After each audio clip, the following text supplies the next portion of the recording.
State के साथ संबंध भी बचे हुए, रशिया के साथ संबंध बचे हुए, इंटरनेशनल ऑर्गेनाइजेशन भी बचे हुए। पहले हम लोग देख लेते हैं उत्तर पूर्व की तरफ and India act east policy क्या है, ठीक है ना। जब ये भारत की नीतियों की बात करते हैं हम लोग, तो प्रमुख रूप से अगर जो हम लोग पूर्व की तरफ देखते हैं तो हमारे कुछ मुख्य पड़ोसी देश हो जाते हैं, जैसे कि नेपाल, ठीक है ना, भूटान, बांग्लादेश, म्यांमार, ठीक है।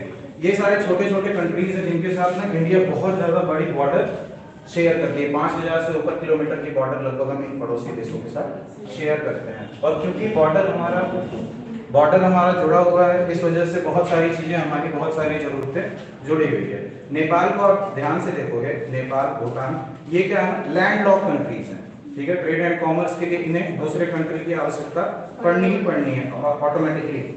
इंडिया की जब भी आरसीईपी की बात करते हैं, रीजनल कॉम्प्रिहेंसिव इकोनॉमिक पार्टनरशिप, ठीक है ना, तो रीजनल लेवल पे क्या पड़ोसी मुल्कों के साथ हमें साझेदारी बढ़ा करके चलनी है, ट्रेड एंड कॉमर्स को आगे लेकर के चलना है। और हमें ये कोशिश करना है कि पूर्वी हमारे जितने भी देश हैं, न सिर्फ भूटान, म्यांमार, बांग्लादेश, नेपाल, बल्कि आसियान कंट्रीज के साथ भी हमारे संबंध बेहतर हो सके। क्योंकि रिसेंट टाइम में कोविड-19 की महामारी के बाद हम लोगों ने क्या देखा कि वर्ल्ड ऑर्डर में बहुत सारे चेंजेस हैं, ठीक है ना।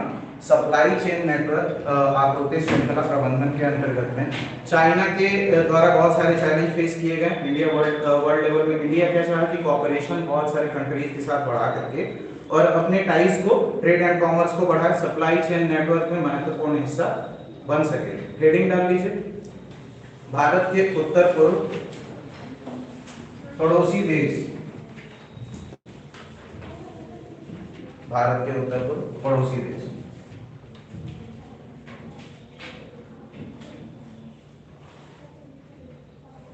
ठीक है ना। जियो पॉलिटिकल पॉइंट ऑफ व्यू से अगर हम लोग देखेंगे, भू राजनीति से हम लोग देखेंगे, तो भूटान और नेपाल और बांग्लादेश आप देखोगे लैंड की बहुत ज्यादा बाउंड्रीज हमारे साथ शेयर करते हैं। तो ट्रेड एंड कॉमर्स के पॉइंट ऑफ व्यू से अगर आप देखोगे तो तीनों कंट्री मैक्सिमम रिलायबल करती हैं किसके साथ, इंडिया के साथ, ठीक है ना। ये लोग चाहते हैं कि हमारे संबंध अभी रिसेंट टाइम में क्या हुआ था, नेपाल के अगर जो आप उत्तराखंड साइड पे बात करोगे तो नेपाल पार्लियामेंट के अंतर्गत में एक रेजोल्यूशन डाला जा रहा था जिसके अंतर्गत में कुछ भूमि क्षेत्र हमारे विवादित बताया जा रहा था। ये टाइम है जिस समय हम लोग बॉर्डर कॉन्फ्लिक्ट में लगे हुए थे चाइना के साथ, ठीक है ना। गलवान वैली इंसिडेंस हुआ था, उस समय कोहली सरकार आई थी, ठीक है ना, नेपाल के अंतर्गत। तो नेपाल में बेसिकली ये कहा जा रहा था ना कि लैंड को लेकर के, बॉर्डर एरिया को लेकर के, वहाँ उत्तराखंड की सीमा पे हमारे और नेपाल के बीच में टाइज अच्छे नहीं है, ठीक है ना। इस संबंध को सुधारने की आवश्यकता है। फिर रिसेंट टाइम में आप देखोगे बेल्ट रोड इनिशिएटिव के तहत में चाइना जो है ना चाह रहा है कि जितने भी हमारे पड़ोसी देश हैं, ठीक है ना, उनको इन्फ्लुएंस कर सके, ठीक है ना। बेल्ट रोड इनिशिएटिव के तहत में उनको अपने साथ जोड़ सके, ठीक है, अधिक से अधिक आर्थिक साझेदारी को अपनी बढ़ा सके, ठीक है ना। चाइना के इन्फ्लुएंस को रोकने के लिए ये इंपॉर्टेंट हो जाता है कि इंडिया कुछ निश्चित कदम उठाए। और इन सारे जितनी भी कंट्रीज है, अभी बांग्लादेश के रिसेंट एग्जांपल में आप देखोगे ना, वहाँ के लोकल कम्युनिटीज में इंडिया के खिलाफ एंटी सेंटिमेंट्स दिख रहे हैं। हमारे पड़ोसी मुल्क में हमें लेकर के ना बहुत सारी मिसअंडरस्टैंडिंग भी चल रही है, ठीक है। मालदीव के केस में भी अगर जो आप देखोगे, मालदीव में रिसेंटली क्या हुआ कि मालदीव की जो इकोनॉमी है वो ब्रॉडली डिपेंड करती है किसके ऊपर, इंडिया के ऊपर, और इंडिया में भी टूरिज्म सेक्टर के ऊपर, ठीक है ना। टूरिज्म सेक्टर एक ऐसा सेक्टर है जो डायरेक्टली आपकी इकोनॉमी में मनी इनफ्लो करती है। मैंने बताया था आपको कि टूरिज्म सेक्टर में डायरेक्टली आपके फॉरेन एक्सचेंज रिजर्व जो है उनकी इंक्रीमेंट होगी। मालदीव के अंतर्गत में क्या हुआ रिसेंटली कि इंडिया और मालदीव के अंदर टाइज थी, ठीक है ना, डिफेंस को लेकर के, जो भी सुरक्षा समझौता होगा भारत और मालदीव मिल करके देखेंगे। वहां पे हमारी सेना भी ठहरी हुई थी। मालदीव में सरकार चेंज हुई, मालदीव गवर्नमेंट क्या कही कि इंडिया के साथ अब वो कोऑपरेशन हमें नहीं रखना है। इस चीज को देखते हुए क्या हुआ, रिसेंटली आपके प्राइम मिनिस्टर आपको देखा गया और लक्षद्वीप में विजिट किए इंडिया। उन्होंने बताया कि सर अगर जो वाकई में आपको विजिट करना है, नेचुरल ब्यूटीज वगैरह देखनी है, टूरिज्म सेक्टर देखना है, तो हमारे इंडिया के अंतर्गत में भी है, ठीक है ना। आप 2.5-3 लाख रुपए खर्च करके फॉरेन कंट्रीज में जा रहे हो, वहां पे निवेश कर रहे हो, उससे बढ़िया कम पैसे में आप इंडिया में भी एंजॉय कर सकते हो। क्योंकि आप लक्षद्वीप क्या है, एटॉल है, ठीक है ना, कोरल रीफ के ऊपर बना हुआ है, तो नेचुरल ब्यूटी है ऑलरेडी। वहां पे फिशरीज वगैरह, बीचेस वगैरह बहुत सारी चीजें बनेंगी। तो ये चीज क्या करता है ना कि बेसिकली आप क्या करते हो, जम्मू कश्मीर के अंतर्गत में भी आप वर्ल्ड में प्रमोट कर रहे हो कि वहां पे स्थिति नॉर्मल हो रही है। फ्रांस की अभी रिसेंट स्टेटमेंट, फ्रांस ने क्या बोला कि जम्मू कश्मीर में अभी रिसेंटली क्या है, स्थिति नॉर्मल हो रही है, वर्ल्ड को प्रमोट किया कि आप लोग अगर जो टूरिज्म सेक्टर में कहीं जाना चाहते हैं तो जम्मू कश्मीर विजिट कर सकते हैं। ये क्या कर रहा है ना, इंडिया के सॉफ्ट पावर को शो कर रहा है वर्ल्ड के प्लेटफॉर्म पे, ठीक है ना। तो इंडिया क्या चाह रहा है ना कि रिसेंटली अगर जो वर्ल्ड ऑर्डर में हमें अगर जो कुछ बनना है तो सबसे पहले हमें अपने पड़ोसी मुल्कों के साथ बना करके रखना पड़ेगा। श्रीलंका, चाइना, इन सबों के साथ क्या संबंध है हम लोगों ने स्टडी कर लिया है। अब नेपाल से रिलेटेड इश्यूज को हम लोग देख लेते हैं। इंडिया नेपाल संबंध लिख लीजिए।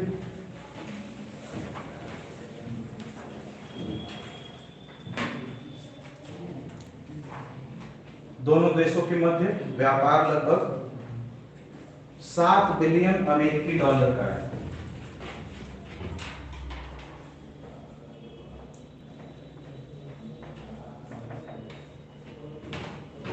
7 बिलियन अमेरिकी डॉलर का है। भारत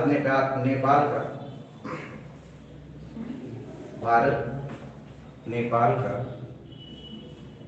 सबसे बड़ा व्यापारिक भागीदार है।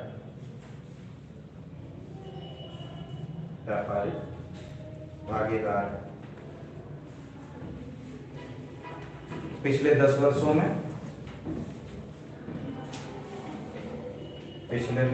में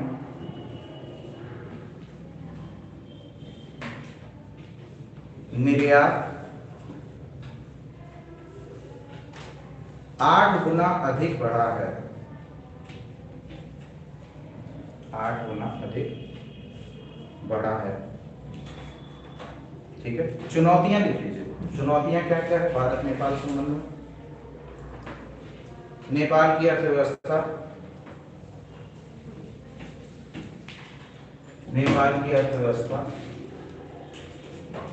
और राजनीति में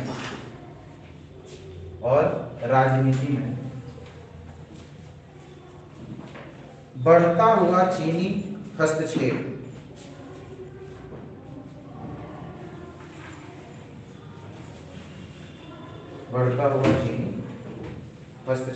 ठीक है ना।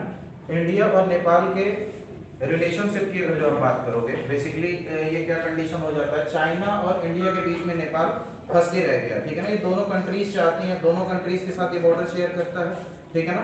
तो नेपाल बेसिकली चाहता है ना कि ट्रेड एंड कॉमर्स हमारा इंडिया के साथ बेटर रहे, लेकिन रिसेंटली आप देखोगे राजनीतिक अव्यवस्था के कारण भारत के प्रति नेपाल में बहुत ज्यादा अच्छा संदर्भ नहीं था। आप नेपाल को देखोगे ना, 2 रीजन है। एक तराई रीजन है जो लैंड एरिया मैदानी स्थल पे है, वहां की संस्कृति कुछ डिफरेंट है, थिंकिंग डिफरेंट है, इंडिया ओरिएंटेड है।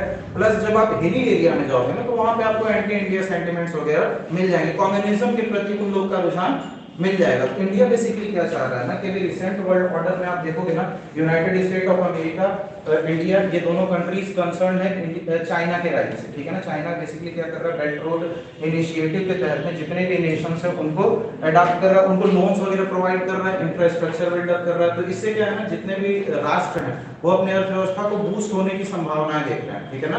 तो अपनी टाइज चाइना के साथ बढ़ाते जा रहे हैं। तो इंडिया को ये सुनिश्चित करना अनिवार्य है, अगर जो उसे अपनी बॉर्डर सुरक्षित करनी है, इकोनॉमी सुरक्षित करनी है, जियोपॉलिटिकल में अपनी पकड़ अच्छी करनी है, तो बेसिकली नेपाल के साथ टाइज को बढ़ा करके रखने के लिए और एक क्या है ना, मल्टी मॉडल कनेक्टिविटी प्रोग्राम चलाने चाहिए, ठीक है ना। इंडिया को मल्टी डायमेंशनल प्रोग्राम चलाना चाहिए, क्योंकि आपको पता है कि नेपाल एक ऐसी अर्थव्यवस्था है जो ऊर्जा के लिए किसके ऊपर डिपेंड करती है, भारत के ऊपर, ठीक है ना। इंडिया उसको इलेक्ट्रिसिटी प्रोवाइड करता है, ऊर्जा की जरूरतों को प्रोवाइड करता है, टेक्नोलॉजी प्रोवाइड करता है, टेक्सटाइल्स प्रोवाइड करता है, फूड इंडस्ट्री में भी बहुत सारा इंडिया का योगदान है। प्लस ट्रेड एंड कॉमर्स के अदर चीजों को देखा जाए, जैसे कि इलेक्ट्रिसिटी वगैरह के आइटम, फार्मास्यूटिकल इंडस्ट्रीज, ठीक है ना। तो इन सारे क्षेत्र में नेपाल हैवीली डिपेंड करता है किसके ऊपर, इंडिया के ऊपर, ठीक है ना। और नेपाल में बहुत सारे सिविलियंस ऐसे हैं जो इंडियन आर्मी वगैरह भी ज्वाइन करते हैं। तो इंडिया नेपाल का ब्रदर और भाईचारा की तरह रिश्ता है, ठीक है ना, बहुत ही पुराना है, सांस्कृतिक पहचान है। आप देखोगे बहुत सारी विचारधाराएं हमारी मिलती जुलती है। तो हमें हमेशा ये कोशिश करना चाहिए कि जो हमारा पुराना दोस्त है उसे हमेशा दोस्त बना करके रखना चाहिए, है ना। रशिया की कंडीशन में हम लोग देखिए, हमारा पुराना रिश्ता चल रहा है, हम लोग आज भी चाहते हैं कि उसके साथ रिश्ता बेहतर बना रहे, ठीक है ना जी। प्लीज आगे की राह लिख लीजिए।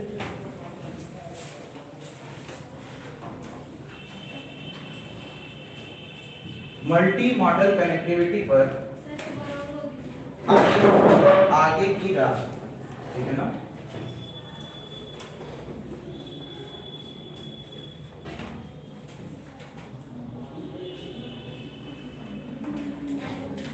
मल्टी मॉडल कनेक्टिविटी पर ध्यान केंद्रित करना सबसे पहला,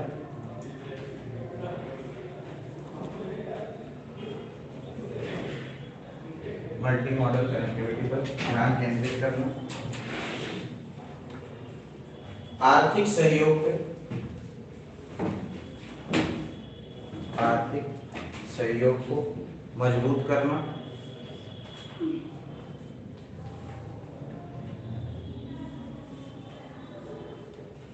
ठीक है। 1950 की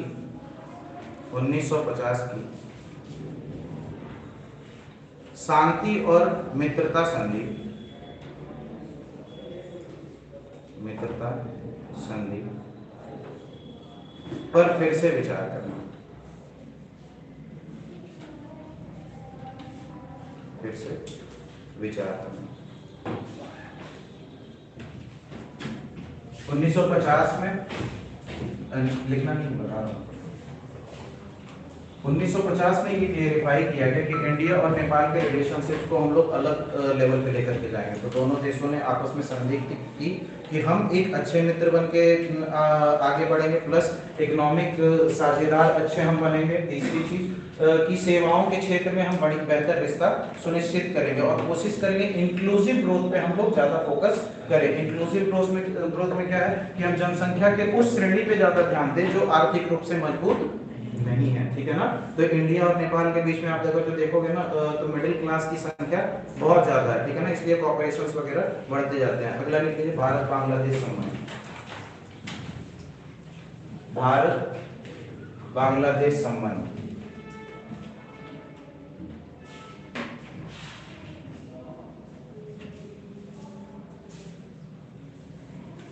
द्विपक्षीय व्यापार, द्विपक्षीय व्यापार,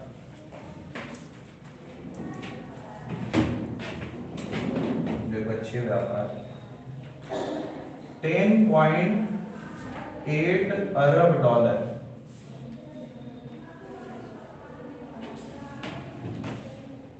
द्विपक्षीय व्यापार 10.8 अरब डॉलर।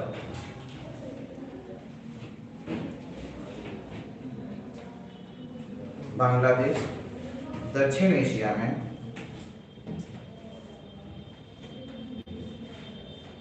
बांग्लादेश दक्षिण एशिया में भारत का सबसे बड़ा व्यापारिक साझेदार है।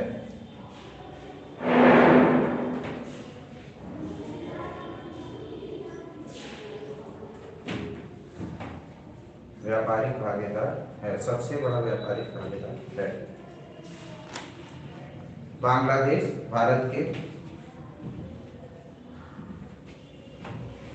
बांग्लादेश भारत के line of credit, line of credit का सबसे बड़ा लाभार्थी है, का सबसे बड़ा लाभार्थी है।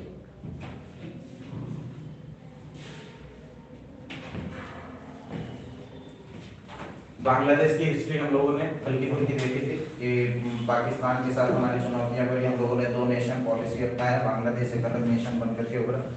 उसके बाद बांग्लादेश ना बहुत तेजी से राइज कर रहा है। रिसेंट टाइम में आप देखोगे ना वर्ल्ड ऑर्डर में तो बांग्लादेश की अर्थव्यवस्था बहुत तेजी से बढ़ रही है, ठीक है ना, बहुत ज्यादा ग्रोथ दिखा रही है। उसकी भी जीडीपी रेशियो लगभग इंडिया के टक्कर में ही चल रही है, वहां की भी जनता बेटर परफॉर्म कर रही है। धीरे धीरे बांग्लादेश ना वर्ल्ड ऑर्डर में बहुत सारे संस्थाओं से जुड़ता चला जा रहा है। वर्ल्ड ऑर्डर में पार्टिसिपेशन उसकी बढ़ती चली जा रही है। अगर जो आप ट्रेड एंड कॉमर्स की बात करोगे तो बांग्लादेश हमारा वेस्ट एशिया की अगर जो आप बात करोगे तो सबसे बड़ा साझेदार है, ठीक है ना। बांग्लादेश की जनसंख्या हैवीली डिपेंड करती है किसके ऊपर, इंडिया के ऊपर। और क्या है ना, बॉर्डर क्राइसिस की वजह से हमारे यहाँ सबसे बड़ी चुनौती हो जाती है माइग्रेशन क्राइसिस, ठीक है ना। तो उसमें क्या होता है ना बेसिकली कि वहाँ के रोहिंग्या वगैरह मुसलमान वगैरह क्या करते हैं, क्रॉस करके बॉर्डर बांग्लादेश में आ जाते हैं, बांग्लादेशी वगैरह सिविलियंस क्या करते हैं, क्रॉस करके असम वगैरह में चले जाते हैं। अभी रिसेंटली सिटीजनशिप अमेंडमेंट एक्ट इसी संदर्भ में हुआ था, असम में बहुत सारे इश्यूज को चेंज किए गए थे, है ना, डॉक्यूमेंट रिलेटेड इश्यूज में। तो इसमें क्या होता है ना कि प्रवासियों के प्रति जो चुनौतियां होती हैं वो हमारे लिए ज्यादा हो जाती है, क्योंकि हमारा पूरा का पूरा बॉर्डर एरिया फेंस्ड नहीं है। फेंस्ड होने का मतलब कटीले तार नहीं लगे, कहीं कहीं ओपन है, कहीं कहीं किस तरीके से। दूसरी चीज है तीस्ता और बराक नदी के बीच में जो जल का बंटवारा होना है ना, उसके ऊपर हमारी जो है मतभेद होती है, ठीक है ना। तीस्ता और बराक नदियां हैं, ठीक है, उसके संदर्भ में अगर जो भारत और नेपाल के बीच में जल का बंटवारा की बात आती है तो हमारे विचार एक दूसरे से मिलते जुलते नहीं है। तो इसमें क्या हम लोग एक कॉन्क्रीट संधि करें, पार्टनरशिप करें, जिसमें हम लोग जल का विभाजन सुचारू रूप से डिसाइड करें और अपने रिश्ते को फिर से आगे करें। दूसरा चीज रक्षा क्षेत्र में, रक्षा क्षेत्र में आप बात करोगे तो बांग्लादेश हैवीली डिपेंड करता है किसके ऊपर, इंडिया के ऊपर। बहुत सारे हम लोग स्ट्रेटेजिक डायलॉग, रणनीतिक साझेदारी वगैरह एक दूसरे के बीच में कर चुके हैं, जैसे कि मिलान, ठीक है ना, बहुत सारे युद्ध सैन्य अभ्यास वगैरह हम लोग करते रहते हैं, ठीक है। उसके बाद फिर संप्रीति, ठीक है, ये सारे युद्ध अभ्यास वगैरह हम लोग सब मिल करके बांग्लादेश के साथ करते रहते हैं। और रोहिंग्या वाली क्राइसिस मैंने ऑलरेडी डिस्कस की है, अभी रिसेंट टाइम में वो ज्यादा चैलेंजेबल है इंडिया और बांग्लादेश में। तो चुनौतियां लिख लीजिए, तीस्ता और बराक नदी का जल बंटवारा,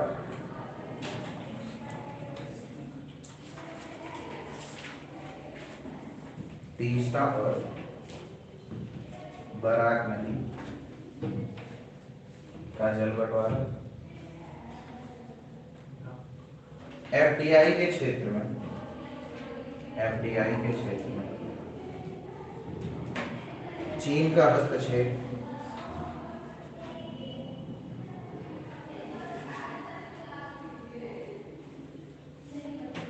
चीन का हस्तक्षेप, अवैध बांग्लादेशी और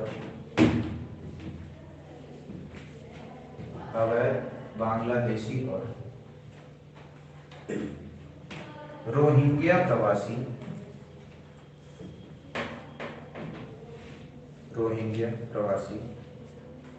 भारत की आंतरिक सुरक्षा के लिए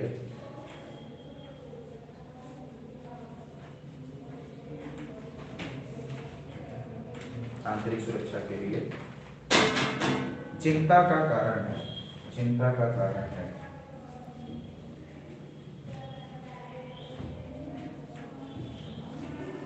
ठीक है। अगला लिख लीजिए, बढ़ती कट्टरता,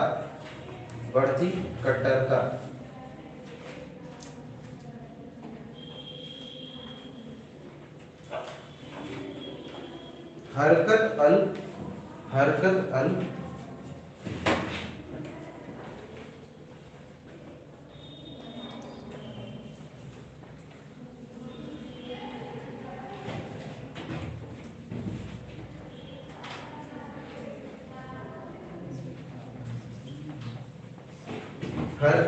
जिहाद अल इस्लामी,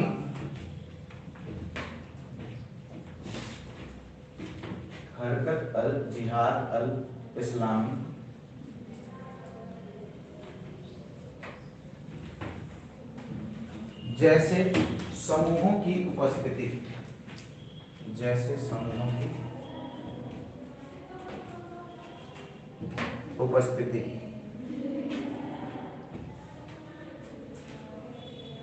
ठीक है। बांग्लादेश में रिसेंटली अभी क्या हो रहा है ना, क्योंकि चाइना को क्या करना है ना, चाइना बेसिकली क्या कर रहा है, चाइना बेसिकली मैं आपको बताया था कि चाइना क्या करता है, जब भी किसी कंट्री के ऊपर वो करना रहता है, कब्जा करना रहता है, सपोज इंडिया है, बांग्लादेश है। इंडिया की कंडीशन में क्या है, हम लोग देख रहे हैं चाइना के साथ जो हम लोग जो ट्रेड एंड कॉमर्स कर रहे हैं, तो हम लोग ट्रेड डेफिसिट में जा रहे हैं, व्यापार घाटे में जा रहे हैं, ठीक है ना। तो हम मैक्सिमम कोशिश कर रहे हैं कि हमारी जो डिपेंडेंसी है चाइना के ऊपर उसको हम लोग धीरे धीरे कम करें। इसीलिए हम लोग आत्मनिर्भर भारत, मेक इन इंडिया, ये सारे इनिशिएटिव वगैरह लेकर के आ रहे हैं। चाइना ये चीज देख रहा है जब भी एफडीआई इनफ्लो की बात आती है ना, फॉरेन डायरेक्ट इन्वेस्टमेंट की बात आती है, चाइना जब भी निवेश करने की कोशिश करता है इंडिया के अंतर्गत में, तो हम लोग सारे के सारे एफडीआई को अलाउ नहीं करते हैं, ठीक है ना। हम लोग देखते हैं कि जो कंपनी हमारे फायदेमंद है, हमारे अर्थव्यवस्था के लिए हित में है, डोपिंग नहीं कर रही है, किसी भी तरीके से हमारा सिक्योरिटी डेटा ब्रीच नहीं कर रही है, हमारे डेटा को लीक नहीं कर रही है, उन सारे चाइनीज कंपनियों को अलाउ किया जाता है। बहुत सारे गेम, बहुत सारे ऐप्स ऐसे चाइनीज हैं जिनको बैन किया जा चुका है इंडिया के जरिए। तो चाइना क्या क्या कर पा रहा है ना कि हमारी इकोनॉमी को उतना ज्यादा इम्पैक्ट नहीं कर पा रहा है। अब क्योंकि एफडीआई का मामला है, अब इंडिया है और चाइना है, दो इमर्जिंग इकोनॉमी है, ठीक है ना। दोनों के दोनों क्या चाहते हैं, हम ज्यादा से ज्यादा निवेश कहाँ करें, बाहरी मुल्कों में करें और वहां से इनफ्लो लेकर के आए, कैश इनफ्लो लेकर के आए। इस कंडीशन में क्या होता है ना कि इंडिया को इन्फ्लुएंस करने के लिए चाइना यहाँ पे ज्यादा से ज्यादा इन्वेस्टमेंट करता है, ठीक है ना, ताकि बांग्लादेश की अर्थव्यवस्था बहुत ज्यादा रिलायबल किसकी तरफ हो जाए, चाइना की तरफ, जो कि इंडिया के लिए सही नहीं है। क्योंकि सिक्योरिटी पर्पज से आप देखोगे ना, तीन तरफ से बांग्लादेश, इंडिया लैंडलॉक्ड कंट्रीज है। अगर जो बांग्लादेश का हमारा रिश्ता सही नहीं होगा तो इंडिया को बोलते हैं वो चिकन नेक, ठीक है ना। चाइना जब भी हमारे ऊपर हमला करेगा, सबसे पहले चीज क्या करने की कोशिश करेगा, वो चिकन नेक को ब्रेक करने की कोशिश करेगा। जैसे ही चिकन नेक को ब्रेक करेगा, हमारी कनेक्टिविटी नॉर्थ ईस्ट से खत्म हो जाएगी और वो कंप्लीट एरिया को वो कब्जा कर सकता है। तो ये बहुत बड़ी चुनौती है भारत के लिए। तो हम आप बांग्लादेश के साथ अभी सुरक्षा संबंधी डायलॉग्स को अगर आप देखोगे तो हम लोग बांग्लादेश के साथ बहुत सारे समझौतों को बढ़ाए हैं, बहुत सारे सैन्य अभ्यासों को बढ़ाए हैं, और रिसेंटली बांग्लादेश और इंडिया रिलेशन से और ज्यादा मजबूत हो रहे हैं। क्योंकि बांग्लादेश भी देख रहा है कि हमारा महत्वपूर्ण व्यापारिक साझेदार कौन है, भारत है। तो हमें भी इससे रिश्ता जो है बना करके रखना पड़ेगा, ठीक है ना। रक्षा और सुरक्षा के क्षेत्र में क्या क्या समझौते हुए लिख लीजिए। रक्षा और सुरक्षा,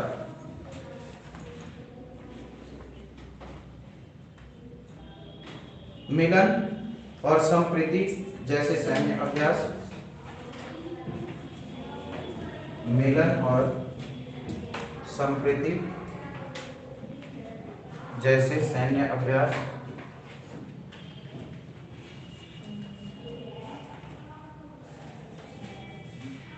खुफिया जानकारी साझा करना,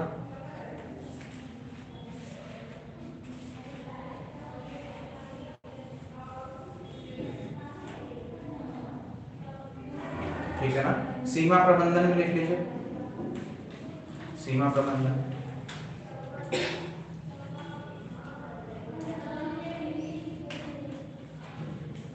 भूमि सीमा समझौता 2015, भूमि सीमा समझौता 2015,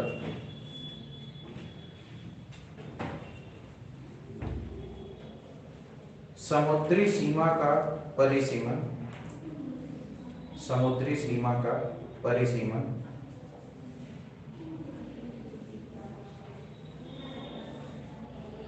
ठीक है, आदि।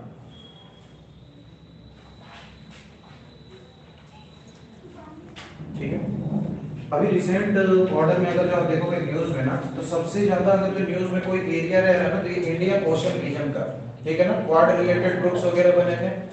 होता क्या है, जैसे कि आप देखोगे समुद्र, जमीन की अगर जो आप बात करोगे ना, तो मनुष्य बहुत सारे एरिया को एक्सप्लोर कर चुका है, मतलब खोज चुका है कि कहाँ पे क्या है, कहाँ पे क्या नहीं है। लेकिन अगर जो सी की आप बात करोगे तो बहुत सारे ऐसे वास्ट एरिया हैं जो मनुष्यों से अछूते हैं अभी भी, ठीक है ना। क्या क्या प्राकृतिक संसाधन है वहाँ पे, क्या क्या कैपेबिलिटी है, कैसे कैसे हम उनका इस्तेमाल करके आगे बढ़ सकते हैं, इसके बारे में मनुष्य को अनुमान नहीं है। मनुष्य अब जमीन पे कब्जा करते करते हमारी जनसंख्या इतना ज्यादा बढ़ रही है और ऊर्जा के प्रति हमारी नीड्स यानी कि इतनी ज्यादा भूख बढ़ रही है कि हम लोग समुद्र के एरिया के ऊपर ज्यादा ध्यान दे रहे हैं। अभी जियोपॉलिटिकल इवेंट के अंतर्गत में वर्ल्ड ऑर्डर में अगर जो आप देखोगे, जितने भी बड़े बड़े देश हैं वो अपना ज्यादा से ज्यादा आधिपत्य किस रीजन में स्थापित करने की कोशिश कर रहे हैं, इंडियन ओशियानिक रीजन में, ठीक है ना। ये एरिया इंपॉर्टेंट क्यों हो जाता है आपके लिए, क्योंकि यहाँ पे ना बहुत सारे कंट्रीज जैसे ईरान, ओमान, यमेन, ठीक है ना, सोमालिया में रिलेटेड अभी इश्यूज आप देखोगे पायरेट्स को लेकर के थे,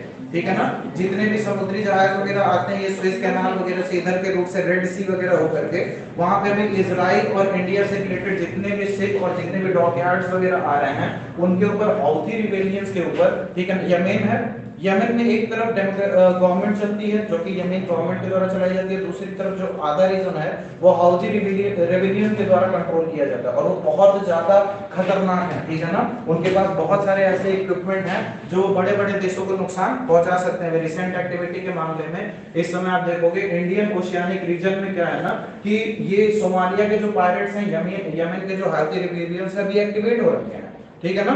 तो ये क्या कर रहे हैं ना, बेसिकली जितने भी ट्रेड एंड कॉमर्स के लिए शिपमेंट जा रही है उनके ऊपर डायरेक्टली अटैक कर रहे हैं। तो आप बताइए जब ट्रेड एंड कॉमर्स सुचारू रूप से नहीं हो पाएगा तो दो देशों के बीच में संबंध प्रभावित होंगे कि नहीं, संबंध प्रभावित होंगे डायरेक्टली। ये इंटरनेशनल ऑर्गेनाइजेशंस, ये जो भी संस्था है वो यही चाह रहे हैं कि इंडियन ओशियानिक रीजन में एक अव्यवस्था क्रिएट करें, ठीक है ना। लेकिन इसका जवाब अभी इंडियन ओशन में इंडियन नेवी ने बहुत तगड़े तरीके से दिया है, ठीक है ना। क्या है ना, इंस्टेंट बेसिस पे यूके बेस्ड एक फर्म है, वहां पे शिपमेंट ने क्या किया था, तुरंत वहां पे सूचना प्रदान की कि हमारे शिप के ऊपर एक पायरेट्स के द्वारा डाकुओं के द्वारा हमला होने वाला है। इसकी सूचना यूके के फर्म ने किसको दी, इंडियन नेवी को। इंडियन नेवी रिसेंट तुरंत वहां पे कार्रवाई की और जितने भी हमारे लगभग आई थिंक 15 से 25 के बीच में क्रू मेंबर्स थे जो कि इंडियंस थे उनको सुरक्षित किया, फिर जितना शिपमेंट था उसको सुरक्षित किया, प्लस पायरेट्स को वार्निंग दी कि अगर जो आप किसी भी प्रकार की कोई कार्रवाई करने की कोशिश करते हैं इंडियन शिपमेंट्स के ऊपर तो आपके ऊपर एक बृहद रूप से कार्रवाई की जाएगी इंडियन नेवी के द्वारा, ठीक है ना। तो फिलहाल तो इंडियन ओशन में अगर जो आप देखोगे ना तो अभी क्या है, रिसेंट टाइम में ना बहुत ज्यादा आप देखोगे जियोपॉलिटिकल इवेंट के अंतर्गत में यूनाइटेड स्टेट ऑफ अमेरिका और चाइना, ठीक है ना, ये क्या कर रहे हैं ना, यहाँ पे छोटे छोटे आइलैंड्स है, मेडागास्कर हो गया, सेस्ले हो गया और छोटे छोटे ढेर सारे आइलैंड्स हैं, उन सब के साथ टाइज बढ़ा रहे हैं, ठीक है ना। उसके बाद फिर वहां पे हॉर्न बोलते हैं, ठीक है ना, राइनो हॉर्न, यहाँ का जो एरिया होता है ना, यहाँ पे एरिया जो है ना ओमान के साथ हम लोग अपने टाइज वगैरह बढ़ा रहे हैं कि वहां पे जो भी ट्रेड एंड कॉमर्स हम करें उसमें हमको सुविधा प्रदान हो। तो चाइना और अमेरिका क्या कर रहे हैं ना कि छोटे छोटे आइलैंड नेशंस को ना डेप्ट देते हैं, उधार देते हैं कि आप अपना विकास करो, बदले में क्या करते हैं ना स्ट्रेटेजिक वहां पे मिलिट्री बेस वहां पे बनाते हैं, ठीक है ना, ज्यादा से ज्यादा। साउथ चाइना सी के अंतर्गत में भी आप क्या देखोगे, चाइना क्या कर रहा है, आर्टिफिशियल टापू बना रहा है, ठीक है ना, क्योंकि आपको पता है जहां भी किसी देश की अंतरराष्ट्रीय सीमा है उसके साइड में EEZ लगता है, एक्सक्लूसिव इकोनॉमिक जोन, जो कि उस कंट्री का सीमा क्षेत्र कहलाता है। इसके आधार पे उसके आसपास जितने भी प्राकृतिक संसाधन है या फिर जितने भी प्रकार की चीजें हैं जो समुद्र से निकाले जा सकते हैं वो कंट्री एक्सप्लोर कर सकता है। तो साउथ चाइना सी में हम लोग देख रहे हैं बहुत ज्यादा पोटेंशियल है, तो चाइना डायरेक्टली कंट्रीज को इन्फ्लुएंस कर रहा है, ठीक है ना। तो इंडियन ओशियन रीजन जो है ये वाला एरिया पर्टिकुलरली जो आप देख रहे हो ये सिंगापुर वगैरह, इंडोनेशिया वगैरह सब कुछ आ जाएगा, आप समझ रहे हो ना, बांग्लादेश, ओमान वगैरह इधर से ये कंप्लीट ऑस्ट्रेलिया आ जाएगा, ये इस कंप्लीट एरिया की बात करेंगे सर, ठीक है ना। तो ये जियोपॉलिटिकली इस समय इंपॉर्टेंट चल रहा है और कंट्रीज इसमें आपस में व्यापार, संसाधन, ठीक है ना, और तीसरी चीज चीन का जो प्रभाव है उसको लेकर के स्ट्रगल कर रहे हैं, ठीक है ना। ये चुनौतियां हैं व्यापार के क्षेत्र में, अगर जो आप देखोगे तो एक्सपोर्ट इंपोर्ट टेक्नोलॉजी के मामले में ये सारी जितनी भी कंट्री, ऊर्जा के क्षेत्र में आप देखोगे ईरान वगैरह से आप पेट्रोलियम ऊर्जा की सप्लाई कर सकते हो, ठीक है ना। टेक्नोलॉजी बेसिस पे देखोगे इंडोनेशिया, सिंगापुर, ये सारी चीजें। फिर इंडिया अपने आप में एक अर्थव्यवस्था है जो आपकी सारी जरूरतों को पूरी कर सकता है। तो इन कंट्रीज का आपस में समन्वय होना जरूरी है, क्योंकि इंडियन ओशियन रीजन में मेनली किसका हक होना चाहिए, इन कंट्रीज का होना चाहिए, ठीक है ना। और क्या है ना, अभी चाइना और United state of America, UK AUKUS deal वगैरह हुआ था, तो ये सारी कंट्रीज क्या करना चाह रही हैं, उस एरिया को ज्यादा से ज्यादा इन्फ्लुएंस करना चाह रही है, ठीक है ना। तो इसलिए ये एरिया इंपॉर्टेंट हो जाता है, इसको गूगल करिएगा, रिसेंटली रिलेटेड इससे जो भी एक्टिविटीज होंगे वो आपको पता होने चाहिए। इंडिया मालदीव संबंध, इंडिया मालदीव संबंध,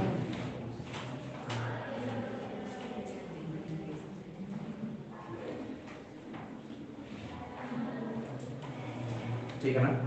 इसमें लिख लीजिए इंडिया आउट अभियान,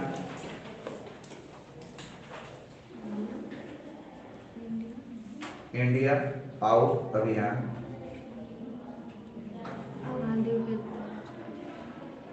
मालदीव में बड़ी संख्या में भारतीय सैन्य कर्मियों की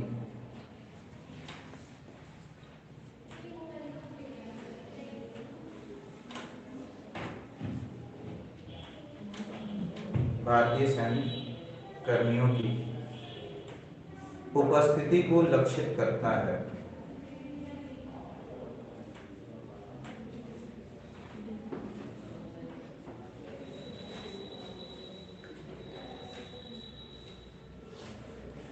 ठीक है ना। द्विपक्षीय व्यापार लिख लीजिए, द्विपक्षीय व्यापार $246 मिलियन, $246 मिलियन।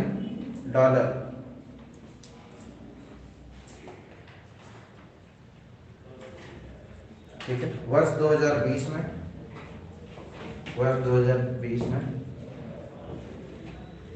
भारत मालदीव का, भारत मालदीव का दूसरा सबसे बड़ा व्यापारिक भागीदार, दूसरा सबसे बड़ा व्यापारिक भागीदार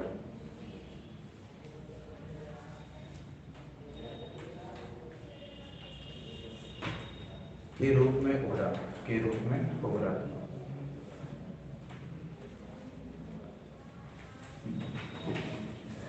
ठीक है, मॉलडीव्स को शॉर्ट में देखते हैं, इधर इंडियन ओशन में रीजन में है, ठीक है, एरेबियन सी के अंतर्गत है। जब मॉलडीव की आप बात करो, बहुत ज्यादा ह्यूज इकोनॉमी नहीं है, ठीक है ना। मॉलडीव एक ऐसा एरिया जो सी के बीचों बीच मौजूद है, ठीक है ना। अगर जो कोई भी कंट्री है, छोटा सा टापू है, समुद्र के बीच में है, तो इसके साथ क्या क्या चुनौतियां आ सकती हैं? सबसे पहला फूड लेकर के, दूसरा वाटर को लेकर के, पीने योग्य पानी, ठीक है ना।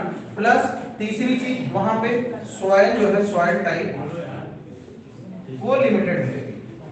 और इन सारे फैक्टर्स की वजह से मॉलडीव्स को अगर जब देखोगे तो उसकी निर्भरता अन्य अर्थव्यवस्थाओं के ऊपर ज्यादा हो जाती है। मॉलडीव्स कमाता कहां से है? मॉलडीव्स की अगर जो कमाने की आप बात करोगे तो वहां पे मेन सोर्स ऑफ इनकम है टूरिज्म, ठीक है ना। क्योंकि मॉलडीव्स को आप देखोगे प्राकृतिक रूप से बहुत ज्यादा खूबसूरत है। बीच में क्या हुआ था ना कि क्लाइमेट चेंज के इशू के वजह से जब टेम्परेचर राइज कर रहा था तो हम लोगों ने ऐसा अनुभव किया कि जितने भी कोस्टल कंट्रीज हैं, ऐसे जितने भी टापू वाले देश हैं, ऐसी संभावना है कि आने वाले 50 से 60 वर्षों में उनकी जो अस्तित्व है वो खतरे में पड़ सकती है, क्योंकि सी का लेवल इतना ज्यादा राइज कर जाएगा कि इन लोग के लिए चुनौतियां आएगी। मॉलडीव्स के देखते हुए क्या चाह रहा था ना, हमारे गवर्नमेंट से एक समझौता करना चाह रहा था इंडिया में, particularly suppose that in the case ऐसा होता है कि मॉलडीव्स की जो अस्तित्व है खतरे में पड़े, तो इन द केस इंडिया में एक ऐसा लैंड दिया जाए जहां पे मॉलडीव्स के जो भी पीपल्स हैं वहां पे अपनी संस्कृति को रख सके और वहां पे रह सके। इंडिया ने इस चीज को डिनाई कर दिया कि सर नहीं, ये तो हमारी सोवरेनिटी के अगेंस्ट है,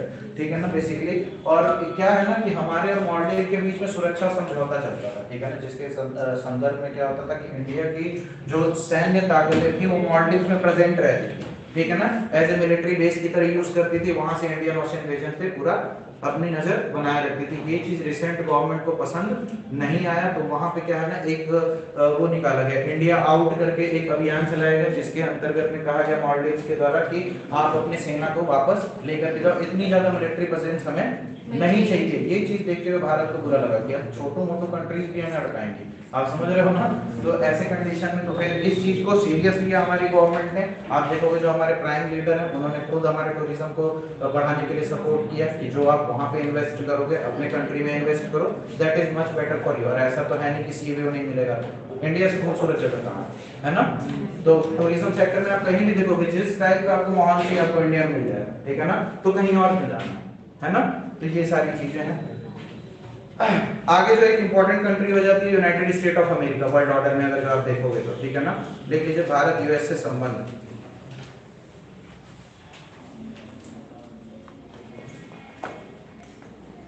भारत यूएस से संबंध, द्विपक्षीय व्यापार, पहले द्विपक्षीय व्यापार,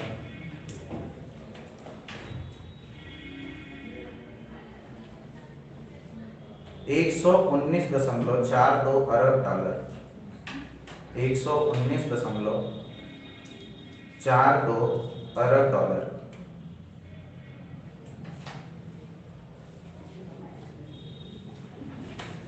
ठीक है, आगे देखिए संयुक्त राज्य अमेरिका, भारत का संयुक्त राज्य अमेरिका भारत का सबसे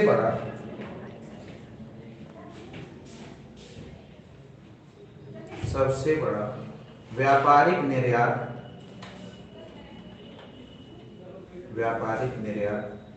गंतव्य है।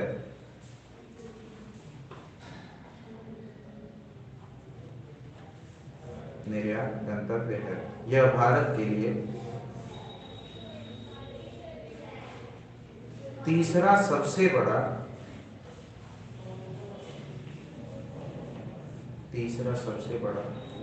आयातक देश है। आयातक देश है। ठीक। अमेरिका भारत में, अगला पॉइंट है अमेरिका भारत में एफडीआई के मामले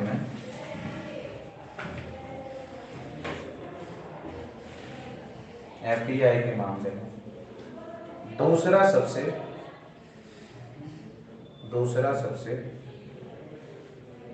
बड़ा स्रोत बन गया है।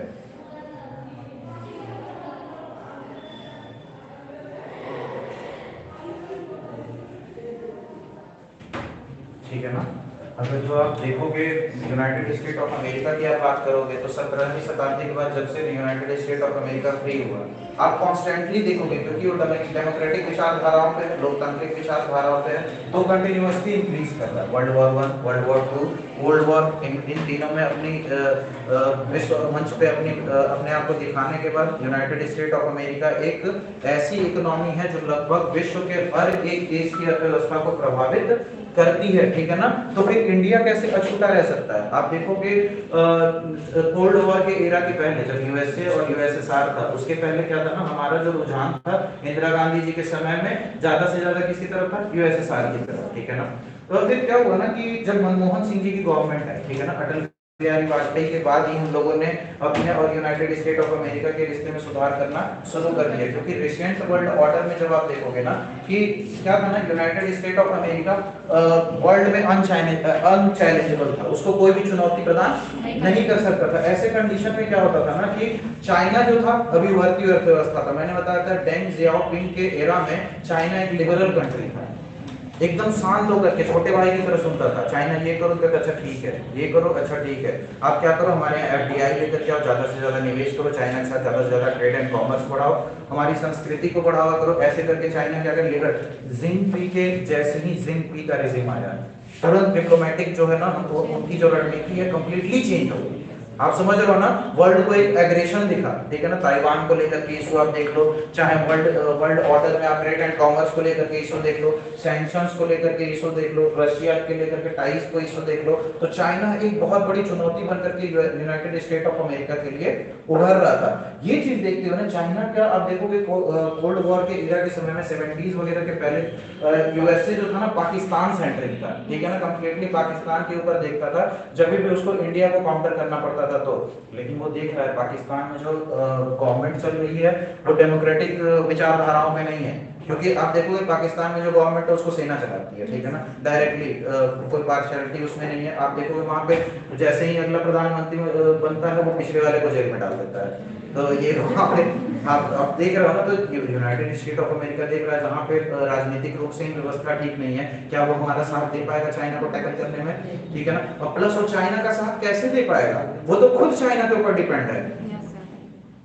सीपेक की बात अगर जो किया जाए, चाइना बहुत सारे क्षेत्र में चाइना के ऊपर, अरे पाकिस्तान चाइना के ऊपर डायरेक्टली डिपेंडेंट हो गया है। इन सारी चीजों को देखते हुए, पाकिस्तान की चाइना के ऊपर निर्भरता को देखते हुए यूनाइटेड स्टेट ऑफ अमेरिका को ये कहीं ना कहीं रियलाइज हुआ कि हमें भी एक ऐसा टाई बनाना चाहिए इस रीजन में। क्योंकि यूनाइटेड स्टेट ऑफ अमेरिका को हिंद महासागर का एरिया भी देखना था, इंडो पैसिफिक। ठीक है ना, ये हिंद महासागर का प्लस प्रशांत महासागर, ये जो एरिया जुड़ता है ना इकोनॉमिकली बहुत ज्यादा इंपॉर्टेंट हो जाता है। ठीक है ना, यूनाइटेड स्टेट ऑफ अमेरिका को वहां पे भी अपनी प्रेजेंस बनानी थी। क्यों? क्योंकि वहां पे जापान जो है उसके लिए स्ट्रेटेजिक पॉइंट ऑफ व्यू से इंपॉर्टेंट है।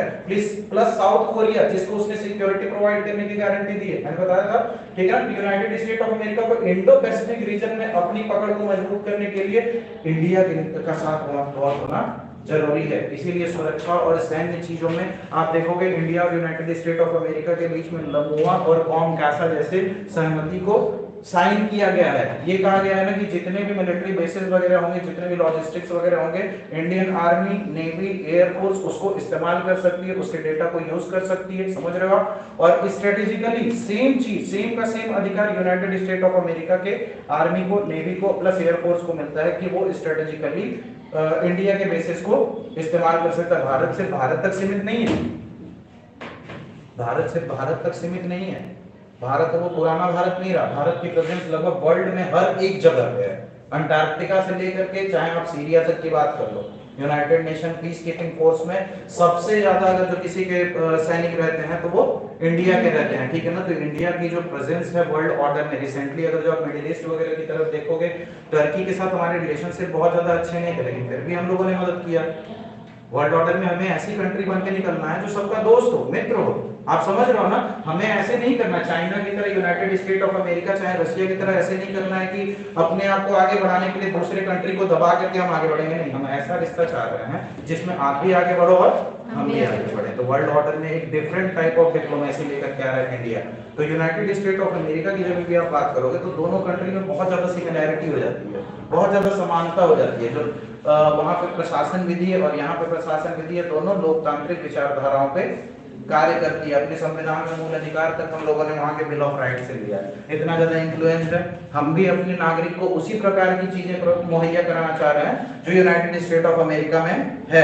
प्लस दूसरी चीज, फॉरेन रेमिटेंस के मामले में अगर जो आप बात करोगे, विदेशों से आने वाले आय के मामले में अगर जो आप बात करोगे, तो इंडिया एक ऐसी कंट्री है वर्ल्ड में जिसका सामना कोई भी नहीं कर सकता, दूर दूर तक कोई नहीं करता है। हमारे देश के जितने भी प्रवासी भारतीय हैं वो वर्ल्ड में अच्छे अच्छे प्लेसेस पे हैं और ढेर सारे पैसे हमारे यहाँ भेजते हैं, ठीक है ना। तो यूनाइटेड स्टेट ऑफ अमेरिका में भी आप जब देखोगे ना जियोपॉलिटिकल इवेंट में, इस समय हमारे यहाँ के इंडियंस वहाँ के बहुत ज्यादा लोकल बन गए, वहाँ के पॉलिटिक्स में इंपॉर्टेंट रोल प्ले करता है। ये चीज आपको दिखा होगा जब ट्रम्प के एरा में मोदी जी का वहाँ पे शो किया गया था, हाउडी मोदी, है ना।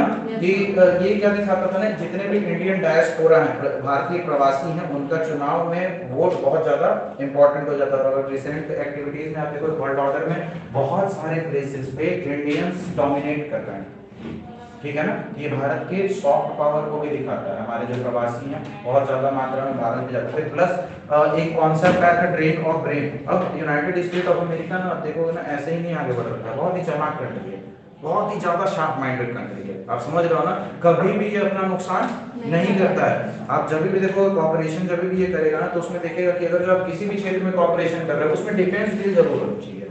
डिफेंस डील होके ऑब्वियसली टेक्नोलॉजी में 500 के यूनाइटेड स्टेट ऑफ अमेरिका उसे पैसे मिल जाने हैं, ठीक है ना। अभी क्लाइमेट चेंज के ऊपर जो रिसेंट मीटिंग हुई थी उसमें यूनाइटेड स्टेट ऑफ अमेरिका और इंडिया दोनों के दोनों एब्सेंट थे।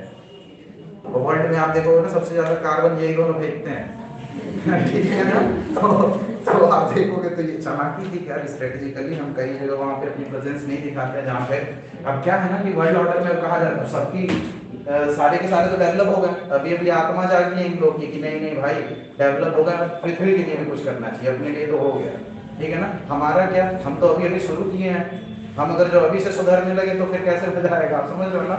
तो ऐसे कंडीशंस के लिए इंडिया इन सारी चीजों का क्लाइमेटिक चेंज के इंपैक्ट्स को अवॉइड करे। प्लस जो इंपॉर्टेंट चीज हो जाती है ना, जितने भी डेवलप्ड नेशन थे ये प्रॉमिस किए थे कि जो डेवलपिंग और अंडर डेवलपिंग नेशन होंगे क्लाइमेट चेंज से फाइट करने के लिए उनको पैसे प्रदान किए जाएंगे, लेकिन ऐसा अभी तक कुछ भी नहीं हुआ, ठीक है ना। तो इंडिया इस चीज को देख रहा है, ठीक है, वर्ल्ड ऑर्डर पे ना अपनी आंखें खुली रखता है। सहयोग के क्षेत्र, सहयोग के क्षेत्र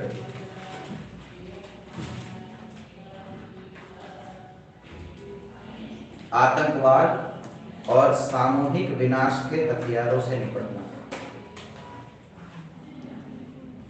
आतंकवाद और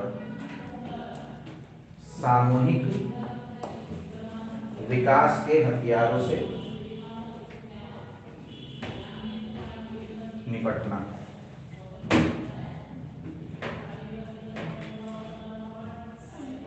संयुक्त राष्ट्र, अगला पॉइंट है संयुक्त राष्ट्र, आसियान, आसियान, G20, IMF,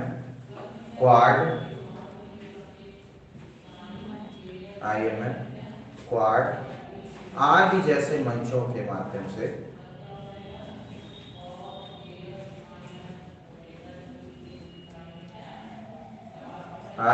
माध्यम से अंतरराष्ट्रीय सहयोग करना, अंतरराष्ट्रीय सहयोग करना।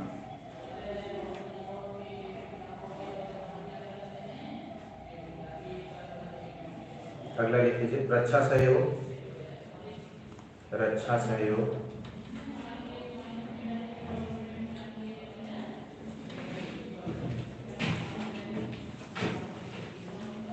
लेमुआ कॉमकासा,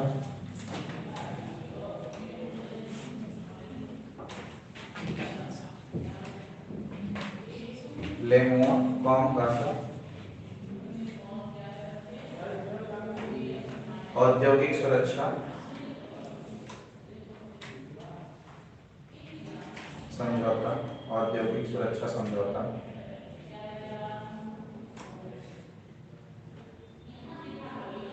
युद्ध अभ्यास,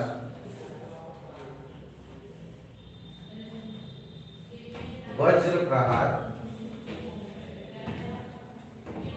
वज्र प्रहार जैसे सैन्य अभ्यास आदि, जैसे सैन्य अभ्यास आदि।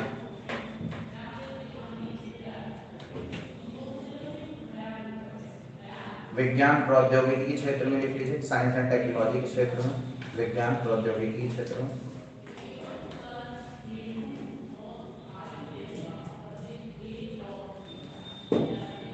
देखिए joint microwave, joint microwave,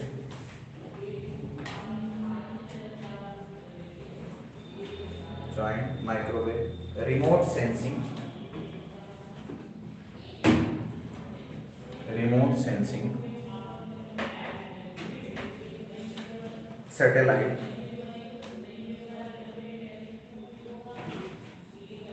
bracket में लिख लीजिएगा निसार, NISAR,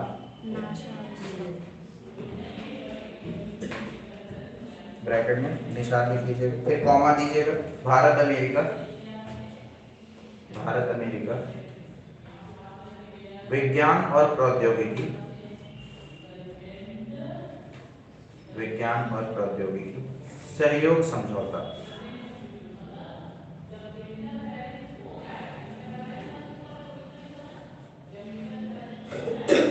चुनौतियां लिख लीजिए, चुनौतियां,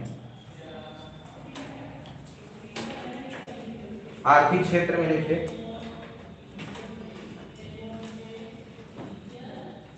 आर्थिक क्षेत्र, फार्मा पेटेंट पर असहमति, फार्मा पेटेंट पर असहमति,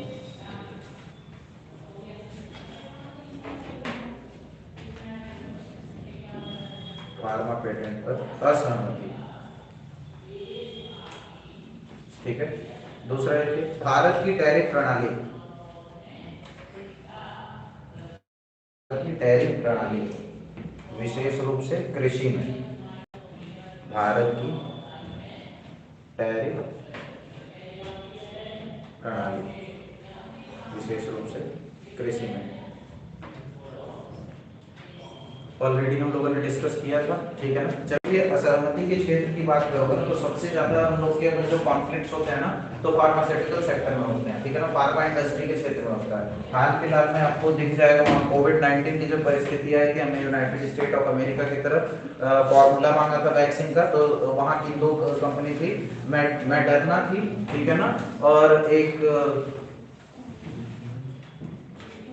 और कोई कंपनी थी, ठीक है ना, तो उन लोगों ने मदद नहीं की। फिर यूनाइटेड स्टेट ऑफ अमेरिका में क्या था ना, बहुत ज्यादा क्राइसिस आ गई थी, ठीक है ना, तो एक केमिकल कंपोनेंट था जो उनके पास नहीं था, रेमडेसिविर ऐसे करके कुछ था, ठीक है ना, तो उसकी सप्लाई किसके द्वारा की गई, इंडिया के द्वारा की गई, ठीक है ना। तो भारत में जब देखोगे फार्मास्यूटिकल इंडस्ट्री में जैसे क्या होता है ना कि दिक्कत कहाँ पे है ना सर,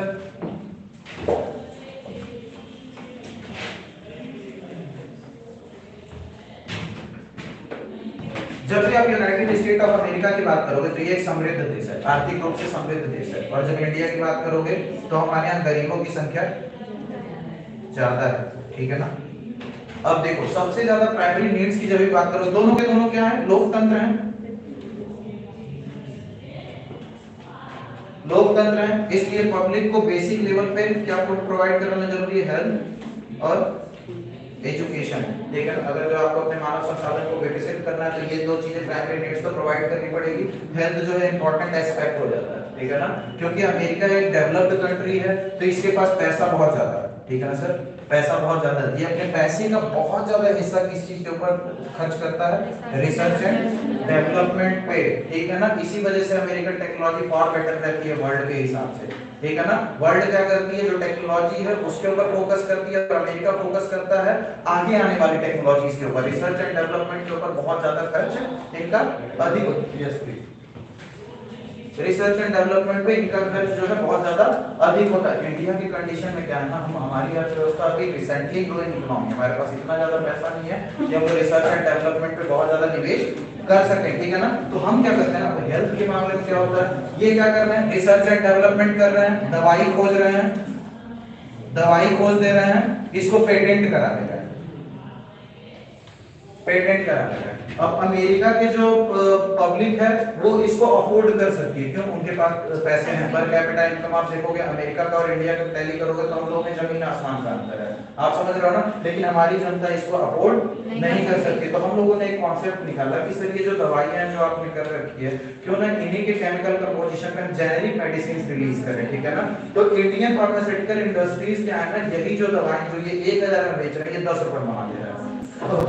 चुनौती की बात है कि नहीं, आप समझ रहे हो। तो पेटेंट इंडस्ट्री को लेकर के अमेरिका जो है ना हमेशा मतभेद में रहता है। प्लस जब लोग इकोनॉमी पढ़ रहे थे उसमें पाम सब्सिडी पढ़ रहे थे, तो पाम सब्सिडी के अंतर्गत में वर्ल्ड ट्रेड ऑर्गेनाइजेशन के अंतर्गत में यूनाइटेड स्टेट ऑफ अमेरिका की तरफ से बार बार सब्सिडी के ऊपर इंडिया के ऊपर उंगलियां उठाई जाती है, और इंडिया के लिए वही चीज बोला जाता है कि सर हम अमीर नहीं है, हमारी बड़ी पॉपुलेशन है, उनकी ऊर्जा की आपूर्ति है, हम पूरी करेंगे, ठीक है ना। फार्म इनकम डबल करना हमारा प्राइमरी मोटिव है। अगर जो हम सब्सिडी बेसिक लेवल पे नहीं प्रोवाइड करेंगे तो हमारी किसान आगे नहीं बढ़ पाएंगे, और ज्यादा किसान आगे नहीं बढ़ेंगे तो ज्यादा से ज्यादा फार्म में निवेश नहीं करेंगे। अब क्या है ना कि एक गरीब किसान को रखो, एक समृद्ध किसान को रखो।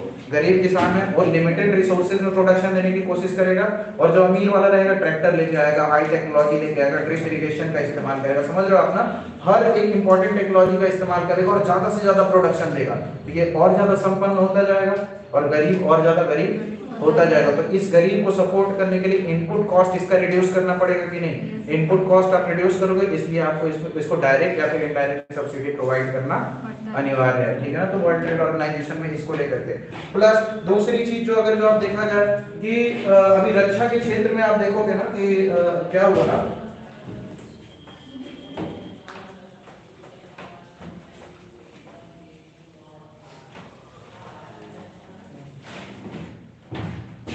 इस समय कंट्रीज क्या है ना अपनी एयर डिफेंस सिस्टम पे बहुत ज्यादा ध्यान देते हैं,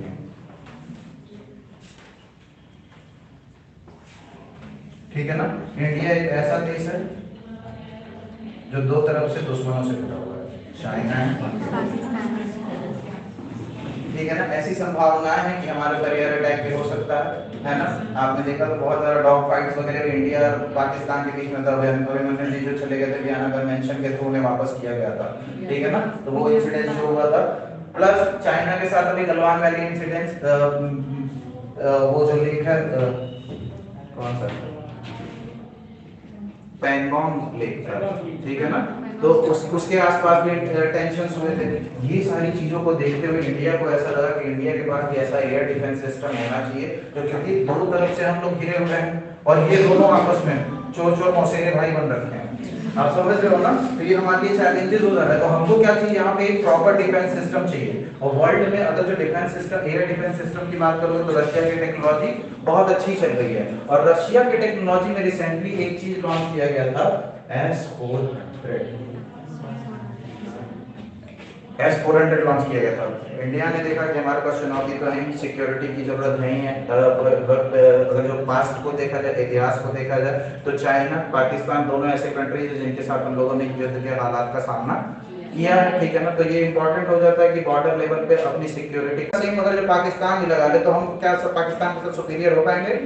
हम हमेशा एक ऐसी टेक्नोलॉजी लेके आना चाहेंगे तो चाइना और पाकिस्तान के पास नहीं है।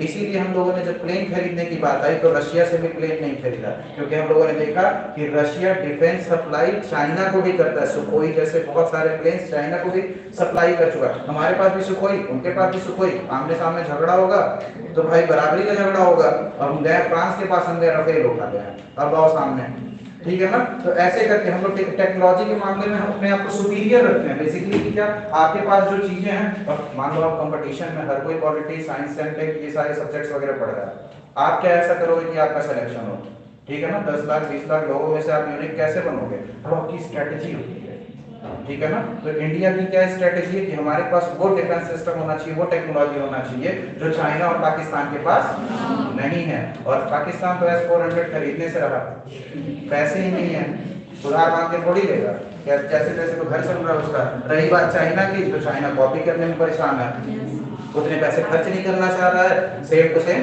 वैसा ही बना रहा है। जो कॉपी किया था उसको पाकिस्तान ने खरीदा, अपने बॉर्डर पे लगाया था, हमारा ब्रह्मोस गया ऐसे ही टहल के चला आया और उनको पता भी नहीं चला। तो हमको समझ में आया कि हम अभी बहुत बेटर हैं उनसे, ठीक है ना। परमाणु हथियारों की बात की जाती है, हमेशा धमकी दी जाती है, पता भी नहीं कि पाकिस्तान का परमाणु हथियार कितना ज्यादा शक्तिशाली है। चाइना ने हेल्प किया है, और चाइना का माल आप समझ ही लो कैसा होता है। तो ये सारी कंडीशंस हो जाती हैं। तो रक्षा क्षेत्र में लिख लीजिए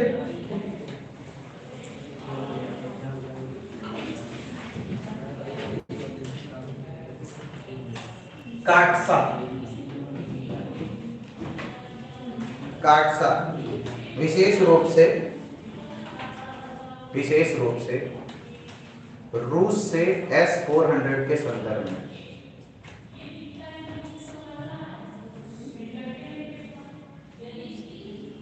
काटसा विशेष रूप से रूस से S-400 के संदर्भ में।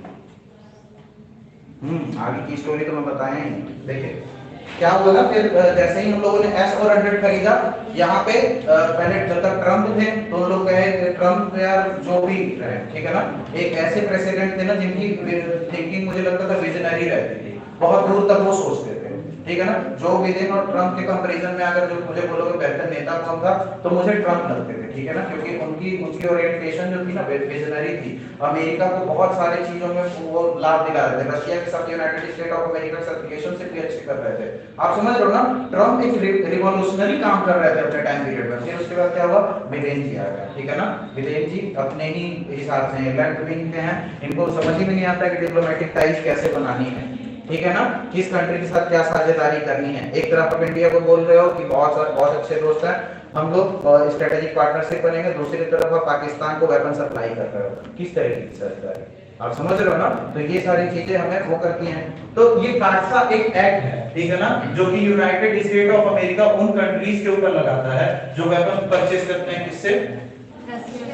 रशिया से। ये कहा गया है कि जो भी व्यक्ति उसके बाद काटसा हम वो लगाएंगे, सैंक्शन लगाएंगे, ठीक है ना। तो जो भी दिन आए, ठीक है ना, तो इंडिया के ऊपर भी काटसा एक्ट लगने वाला था, ठीक है, हमारे ऊपर भी बहुत सारी चीजें इंप्लीमेंट की जाने वाली थी। लेकिन जो भी दिन को इस चीज को समझाया गया हमारे फॉरेन डिप्लोमेट्स के द्वारा कि सर देखिए, अगर जो हम S-400 नहीं लेंगे तो कहीं ना कहीं ये हमारे सुरक्षा चुनौतियों के लिए सही नहीं है। तो इस वजह से क्या है ना कि सुरक्षा को सुनिश्चित करने के लिए हमारा S-400 खरीदना जरूरी है। तो इस वजह से हमारे ऊपर सैंक्शन भी नहीं लगे और हम लोग S-400 भी परचेज कर लिए। हम लोगों ने ये बताया कि सर देखो, अगर जो हम लोग डिप्लोमेटिक टाइप हमारा ना रशिया के साथ जुड़ना जरूरी है, जैसे तुम आपके साथ संबंध स्थापित करना अनिवार्य है हमारे लिए, उसी तरह रशिया के साथ भी हमारा संबंध स्थापित करना अनिवार्य है, ठीक है ना। इस संदर्भ में क्या हो, तो यूनाइटेड स्टेट ऑफ अमेरिका को भी समझ में आया कि जिस प्रकार से हम पाकिस्तान के साथ अपने टाइज बना करके रख रहे हैं, उसी प्रकार से इंडिया भी रशिया के साथ अपने टाइज ब्रेक नहीं कर सकता है। तो ये सारी चीजें समझी गई। अब तो बहुत ब्रॉड लेवल पे यूनाइटेड स्टेट ऑफ अमेरिका के कांग्रेस में डिस्कशन होता है कि अगर जो हमें लॉन्ग टर्म में देखना है, लॉन्ग टर्म में अगर जो पार्टनरशिप किसी कंट्री के साथ करना है, तो सबसे ज्यादा बेनिफिशियल अगर जो कोई हो सकता है तो कौन हो सकता है, तो भारत हो सकता है। और recent economic point of view से अगर जो आप देखोगे, इस समय रिसेंट टाइम में मैं इकोनॉमी में डिस्कस कर रहा था कि वहाँ के बैंक्स वगैरह जो होते हैं, इंटीरियर बैंक्स, पेंशन वगैरह जो प्रोवाइड करते हैं, ये सारे बैंक्स ठीक है ना। वो सारे के सारे ब्रॉड रूप से कहां पे निवेश कर रहे हैं, इंडियन मार्केट में, ठीक है ना। इंडियन मार्केट में क्यों निवेश कर रहे हैं, क्योंकि क्या हुआ था ना कि अगर जो G7 अभी है, G7 होने से पहले ये G8 था, जब रशिया ने यूक्रेन पे आक्रमण नहीं किया था, तो रशिया एक ऐसी अर्थव्यवस्था थी जो बहुत तेजी से राइज कर रही थी। इंडिया का उस समय कोई ज्यादा नाम नहीं था, ठीक है ना। तो रशिया की इकोनॉमी बहुत ज्यादा तेज राइज हो रही थी। यूनाइटेड स्टेट ऑफ अमेरिका के बैंक हमेशा उसी देश में इन्वेस्ट करते हैं जो इकोनॉमिकली बहुत तेजी से राइज करते हैं। चाइना क्यों बढ़ गया, वहां पे इनफ्लो कैपिटल, ये सारी चीजें क्यों आ गई। सब देशों ने देखा कि चाइना एक ऐसी अर्थव्यवस्था है जो बढ़ती हुई अर्थव्यवस्था है, यहाँ पे निवेश हम करेंगे तो हमको पेबैक ज्यादा से ज्यादा मिलेगा। इस चक्कर में कैपिटल इनफ्लो बहुत ज्यादा हो गया और वो सारी की सारी कैपिटल इनफ्लो को चाइना ने कन्वर्ट किया किस चीज में, इंफ्रास्ट्रक्चर में, क्योंकि वर्ल्ड क्लास इंफ्रास्ट्रक्चर इंपॉर्टेंट है। अगर जो आपको वर्ल्ड ऑर्डर में देशों के साथ कंपटीशन करना है तो इंडिया के पास वो नहीं है, ठीक है ना। इंफ्रास्ट्रक्चर डेवलपमेंट हमारे लिए बहुत ज्यादा ब्रॉड है। इंफ्रास्ट्रक्चर बेसिकली बहुत ज्यादा इंप्रूव करने की जरूरत है, ठीक है ना। हमारे तो जो सिटीज हैं प्रॉपर टाउन प्लानिंग के तहत भी नहीं होती हैं, ठीक है, नालियों के लिए मार हो जाती है, ठीक है। तो वो सारी चीजें हैं, तो ये सारे एग्रीमेंट्स वगैरह हैं, ठीक है। तो इंडिया और यूनाइटेड स्टेट ऑफ अमेरिका के रिसेंट में अगर जो देंगे तो रक्षा संबंध एक बहुत ज्यादा न्यूज में था, जिसको हम लोग लिख देते हैं भारत और अमेरिका रक्षा संबंध,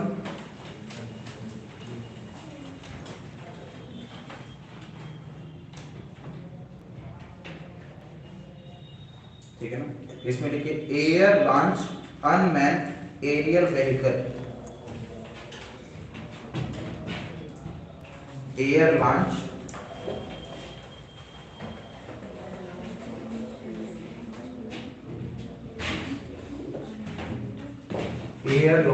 unmanned aerial vehicle,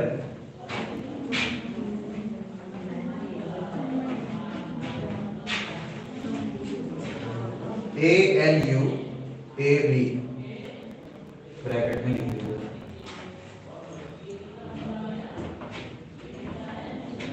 air launch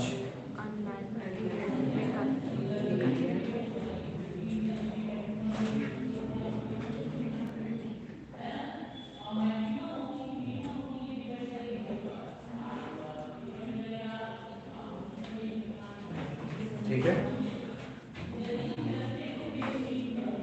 aerial vehicle, ठीक है।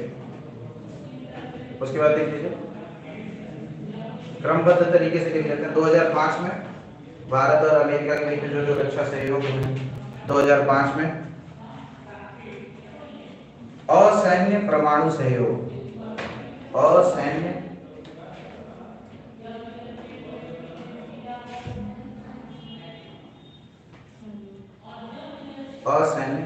परमाणु सहयोग, यह एक ऐसी व्यवस्था थी,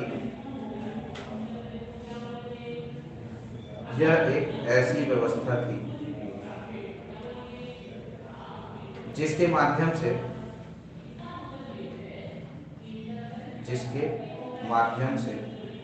भारत के साथ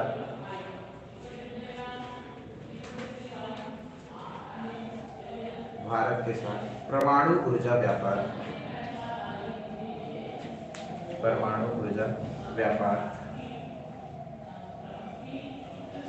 पर अमेरिका द्वारा लगाई गई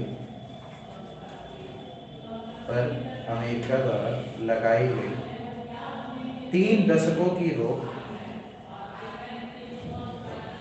3 दशकों की रोक हटा ली गई,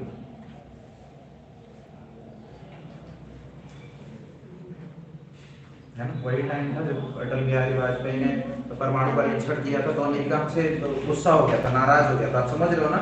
नाराज हो गया था, उसके बाद से फिर हमारे साथ वो न्यूक्लियर टाइज वगैरह ब्रेक कर दिया था, कोई भी न्यूक्लियर समझौता हमारे साथ नहीं हो रहा था, ठीक है। उसके बाद हम लोगों ने समझदारी दिखाई, यूनाइटेड स्टेट ऑफ अमेरिका के साथ डील करी और क्या, और सैन्य परमाणु समझौता किया। मतलब कि परमाणु समझौता हमारे बीच में क्या होगा, जो न्यूक्लियर टेक्नोलॉजी होगी वो सैन्य कार्रवाई के लिए, डिफेंस के लिए नहीं हम इस्तेमाल करेंगे, बल्कि हम लोग किसके लिए इस्तेमाल करेंगे, इलेक्ट्रिसिटी के लिए, ऊर्जा की आपूर्ति के लिए, और बायोटेक्नोलॉजी, हेल्थ वगैरह के इश्यूज के लिए। मतलब कि डिफरेंट न्यूक्लियर टेक्नोलॉजी का आप जहां भी इस्तेमाल कर सकते हो वहां पे आप सुनिश्चित कर सकते हो इन चीजों को, ठीक है। फिर 2010 में देख लीजिए, 2010 औपचारिक रूप से, औपचारिक रूप से प्रथम अमेरिका भारत, प्रथम अमेरिका भारत सामरिक संवाद,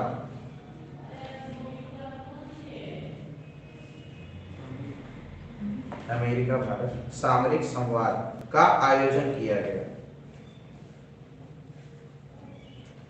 का आयोजन किया गया 2016 में, 2016 अमेरिका ने भारत को, अमेरिका ने भारत को प्रमुख रक्षा भागीदार का, प्रमुख रक्षा भागीदार का दर्जा दिया,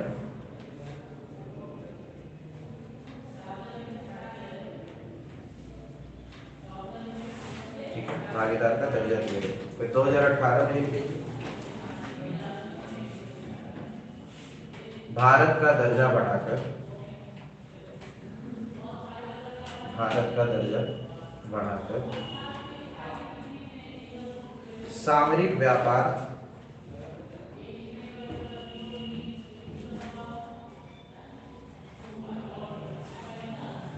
सामरिक व्यापार प्राधिकरण,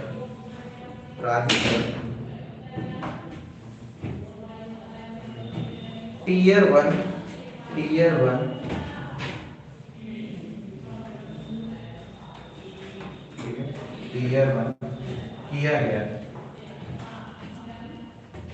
गया।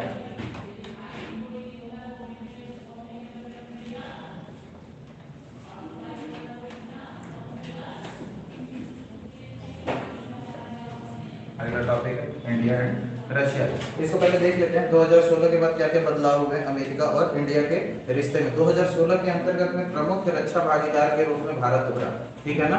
उसी के बाद लम्बुआ और कौम भाषा एक्ट वगैरह के ऊपर सहमति हम लोगों ने जताई। जैसे अफगानिस्तान में क्या हुआ ना, अफगानिस्तान में आपको पता है यूनाइटेड स्टेट ऑफ अमेरिका की फोर्स रुकी हुई थी, ठीक है ना। यूनाइटेड स्टेट ऑफ अमेरिका की फोर्स रुकी हुई थी वहां पे, और हम लोगों ने देखा अफगानिस्तान के अंदर में क्या डेमोक्रेटिक आइडियल पे वहां पे गवर्नमेंट काम कर रही है, लोकतांत्रिक गतिविधियों पे वहां की सरकार कार्य कर रही है। तो इसलिए भारत ने क्या देखा ना कि अफगानिस्तान से हमारे रिश्ते सुधारने का ये एक बहुत ही बढ़िया अवसर है। और मैंने आपको बताया था अफगानिस्तान में बृहद रूप से निवेश किया भारत ने, वहां के संसद को बनवाया, स्कूल कॉलेजेस वगैरह जो बेसिक नीड्स की चीजें हैं वो इंडिया ने बनाया। बेसिकली क्या कह सकते हैं ना, अफगानिस्तान को उस समय डेवलप करने में सबसे बड़ा योगदान इंडिया का था, जो कि यूनाइटेड स्टेट ऑफ अमेरिका के साथ मिलकर के हुआ था। तो यूनाइटेड स्टेट ऑफ अमेरिका और भारत एक साथ काम किए, जब एक साथ काम किए तब उन्हें समझ में आया कि हमारी विचारधाराएं सेम हैं, ठीक है ना। तो रक्षा की नीति से 2016 के बाद में ही चाइना जो था एक राइजिंग पावर के रूप में बन करके उभर रहा था। यूनाइटेड स्टेट ऑफ अमेरिका को टैकल करना था, किसको, चाइना को। पाकिस्तान उनकी मदद नहीं कर सकता था क्योंकि पाकिस्तान ऑलरेडी निर्भर था किसके ऊपर, चाइना के ऊपर। चाइना साम्यवाद को फॉलो करता है और साम्यवाद कहीं ना कहीं इन्फ्लुएंस है कहां से, रशियन रिवॉल्यूशन से, ठीक है ना, रशियन रिवॉल्यूशन से। तो साम्यवाद समाजवाद वगैरह कहां से निकल करके आया है, यूएसएसआर की विचारधाराओं से। तो फिर चाइना क्या है ना, कहीं ना कहीं अगेंस्ट आइडियोलॉजी पड़ जाता है किसके, यूनाइटेड स्टेट ऑफ अमेरिका से। तो उसने इंडिया के साथ टाइज को बढ़ाने के लिए कहा रक्षा संबंधी क्षेत्र में। दूसरी चीज, पहली चीज तो चाइना हो गया, दूसरी चीज क्या हो गया, ये इंडो पैसिफिक वाला रीजन हो गया, हिंद महासागर प्लस ये पैसिफिक वाला रीजन। जापान से बढ़ते हुए टाइज को देख करके मैंने तो बताया आपको 2006 के बाद जापान के साथ हमारे संबंध बेहतर होने शुरू हो गए। तो जापान के साथ टाइज बढ़े। साउथ कोरिया को आप देखोगे, सैमसंग अपनी कंपनी ले आकर के यहाँ पे प्लांट डाल करके यहाँ पे मैन्युफैक्चरिंग कर रहा है। सैमसंग के डायरेक्ट आप सैमसंग के फोन्स वगैरह देखो डायरेक्टली मेड इन इंडिया लिखा रहता है, ठीक है ना। मैन्युफैक्चरिंग यूनिट यहाँ पे एस्टैब्लिश करी है। तो ये बहुत ज्यादा कोलैबोरेशन है जो हम लोग कंट्रीज के साथ बढ़ा रहे हैं, उन कंट्रीज के साथ जिनके संबंध यूनाइटेड स्टेट ऑफ अमेरिका के साथ अच्छे हैं, ठीक है ना। तो ये अमेरिका देख रहा है कि अगर जो आप रक्षा के क्षेत्र में देखो, और अमेरिका के पास क्या है टेंशन, अब हर साल भारत डिफेंस में बिलियंस ऑफ डॉलर्स इन्वेस्ट करता है, समझ रहे हो ना। क्योंकि हमारी चुनौतियां पाकिस्तान और चाइना दोनों हैं, ठीक है ना।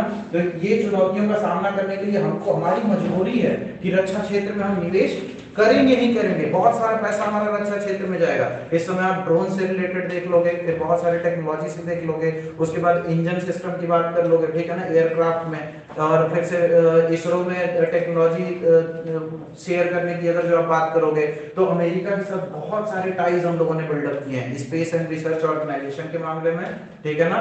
उसके बाद फिर डिफेंस के मामले में तो अमेरिका क्या चाह रहा है ना, क्योंकि ये प्रमुख रूप से हमारे साथ दोस्ती बनाना चाह रहा है, तो ये चाह रहे हैं ना कि डिफेंस के जितने भी खर्चे, अमेरिका को एक बहुत बड़ा वो दिख रहा है, वहां की प्राइवेट कंपनियां केवल प्रॉफिट बेसिस पे काम करती हैं, ठीक है ना।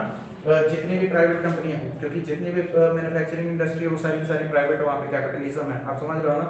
तो वो डायरेक्टली चाहती है क्या कि इंडिया एज अ मार्केट हमको मिल जाए, वो जितने भी वेपन्स हैं रशिया से ना परचेज करके किससे परचेज करें, अमेरिका से। और अमेरिका से हम क्यों नहीं परचेज कर सकते हैं, क्योंकि अमेरिका वेपन सप्लाई किसको करता है, पाकिस्तान को, तो सेम हो जाएगा, तो दिक्कत हो जाएगा। रशिया के ऊपर अभी हाल फिलहाल में हम लोगों ने डिपेंडेंसी क्यों खत्म की है, क्योंकि वो चाइना को भी सप्लाई करता है, समझ रहे हो ना।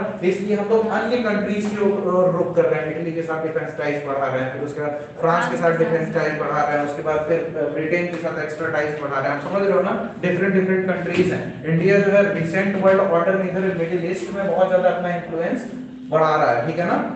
तो ये सारी चीजें हैं। अब अगला रिलेशन हम लोग देख लेते हैं, भारत और रूस का संबंध, ठीक है। अगली हेडिंग है भारत और रूस। रशिया की उत्पत्ति कैसे हुई आपको पता ही है, ठीक है ना। पहले देखोगे ना, रशिया क्या था, रशियन रिवॉल्यूशन के पहले वहां के लोकल जो रूल करते थे उनको जार बोलते थे, ठीक है ना। जो जार थे ना बहुत ज्यादा ऑटोक्रेटिक थे, ठीक है, रूढ़वाद विचारधारा पे कार्य करते थे, जनता का शोषण करना, अपने हित में कार्य करना, ये सारी चीजें। साम्राज्यवाद का बेसिकली वो दौर था, और जार जो है बहुत ज्यादा पावरफुल थे, ठीक है ना। तो जार जब इतना ज्यादा जब भी अत्याचार होता है जनता के ऊपर ना, तो जनता का उस समय ना बौद्धिक रूप से विकास होता है। आपका ज्यादा विकास कब होगा, जब परिस्थितियां आपके साथ ज्यादा अनुकूल नहीं है, सब कुछ अच्छा है तब तो कुछ करने का मन ही नहीं करेगा, समझ रहे हो ना। तभी करने का मन करता है ना जब सब बुरा हो जाए, ठीक, जनता को ऐसा लगा कि नहीं ये जो व्यवस्था प्रणाली है वो हमारे लिए सही नहीं है। कार्ल मार्क्स, लेनिन वगैरह जैसे बहुत सारे विचारधाराएं लेकर के सामने आए, ऐसा कहा गया कि कहीं ना कहीं जो ब्यूरोक्रेसी है वही कारण है जनता के शोषण होने का, उसका सही होना जरूरी है, वो कोई भी राजा के अधीन नहीं होना चाहिए, बल्कि ये देश है वो सबका है। तो उन लोगों ने क्या किया, जार को उखाड़ फेंका, ठीक है ना, हटा दिया। उसके बाद एक समाजवादी विचारधारा पे गवर्नमेंट को फॉर्म किया, यूएसएसआर का उदय हुआ, बहुत सारे कंट्रीज उसे ज्वाइन किए, ठीक है ना, समाजवाद की विचारधारा को बढ़ावा दिया। उसके बाद फिर क्या हुआ, कोल्ड वॉर के बाद यूएसएसआर का फॉल हुआ, रशिया एक इंडिपेंडेंट कंट्री बन करके उभरी, ठीक है ना। हालांकि रशिया के पास ऑलरेडी न्यूक्लियर पावर थे, तो एक सुपर पावर भी है, ठीक है ना। तो रशिया के इम्पोर्टेंट, तो आप देखो कोल्ड वॉर के एरा में कि पहले हम लोग नॉन अलाइन मूवमेंट फॉलो करते थे, गुट निरपेक्षता को फॉलो करते थे, ठीक है ना हमें यूएसएसआर से बहुत ज्यादा ओरिएंटेशन था, नहीं यूनाइटेड स्टेट ऑफ अमेरिका से बहुत ज्यादा ओरिएंटेशन था, तो हम लोग ना बहुत ज्यादा यूएसएसआर से रिलेशनशिप उतने। लेकिन इंदिरा गांधी जी जब आई थी, इंदिरा गांधी जी के आने के बाद बेसिकली क्या हुआ कि हम लोगों ने देखा कि डिफेंस के टाइज बढ़ाना जरूरी है, क्योंकि रीजन में देखोगे हम लोगों ने बहुत सारे युद्ध और चुनौतियों का सामना किया, बांग्लादेश से चुनौती, फिर श्रीलंका के तमिल टाइगर्स, ठीक है ना, जो वो हमला हुआ था जिसके बाद उड़ा दिया गया था हमारे प्रधानमंत्री वगैरह, तो वही आतंकवादी ग्रुप वगैरह थे। तो रीजनल लेवल पे चुनौतियां बहुत ज्यादा थी, ये एक्सटर्नल सिक्योरिटी की मैं बात कर रहा हूँ बॉर्डर पे। और सिर्फ यही नहीं, हमारी इंटरनल सिक्योरिटी बहुत ज्यादा प्रभावित थी, ठीक है ना। बहुत सारे ऐसे माओवादी थे, फिर ऐसे छत्तीसगढ़ के में बहुत सारी चुनौतियां थी, नक्सलवादी थे, बहुत सारे ऐसे जगह। तो उस समय ना हमें ना डिफेंस के ऊपर ध्यान देना आवश्यक था। इंदिरा गांधी जी को ये लगा, यूएसएसआर बेसिकली, क्योंकि क्या हुआ था ना कि नेहरू जी जो थे ना ये बहुत ज्यादा रशियन रिवॉल्यूशन से प्रभावित थे, ठीक है ना। भगत सिंह को जो फांसी दी जा रही थी ना, तो वो उनके हाथ में लेनिन की ही बुक थी, जो समाजवादी विचारधारा को ही पढ़ते हुए उनका वो हुआ। तो उसके पहले वो करना था कि उस समय रशियन रिवॉल्यूशन से पूरा का पूरा हमारा जो पॉपुलेशन है ना बहुत अच्छे तरीके से प्रभावित था, ठीक है ना, क्योंकि समाजवाद की विचारधारा तो हमारे अंदर भी थी कहीं ना कहीं हमारी संस्कृति में। तो इस तरीके से हम लोग जुड़ते चले गए, यूएसएसआर से हमारे संबंध अच्छे हुए, डिफेंस टाइज बढ़ी, मित्र संधि किए हम लोग। उसके बाद हम लोगों ने देखा कि हम लोग आगे जब गवर्नमेंट आई तो हम लोग एनुअल समिट्स रखने लगे, वार्षिक सम्मेलन रखने लगे रशिया और इंडिया के टाइज को बढ़ाने के लिए। डिफेंस सेक्टर में आप देखोगे तो बहुत सारी चीजों में हम लोगों ने समझौता किया है, बहुत सारे डिफेंस इक्विपमेंट हम लोग शेयर करते हैं। ब्रह्मोस का एग्जांपल ले लोगे टेक्नोलॉजी शेयरिंग के मामले में, रशिया और इंडिया बहुत अच्छा एग्जांपल एग्जाम्पल बन करके सामने आते हैं। और ये क्या है, आज ब्रह्मोस को देख रहे हो हम बाहर एक्सपोर्ट भी कर रहे हैं, ठीक है ना। तो इंडिया और रशिया रिलेशंस बहुत ज्यादा इंपॉर्टेंट हो जाते हैं, आप समझ रहे हो ना। अगर जो आप हिस्टोरिकल पॉइंट ऑफ व्यू से, क्योंकि जब जिस समय हमारे ऊपर चाइना हमला कर दिया था तो एक कंट्री जो सपोर्ट करने वाला था वो कौन था, ठीक है ना। तो आगे लिख लीजिए इसको, रूस भारत का रूस भारत का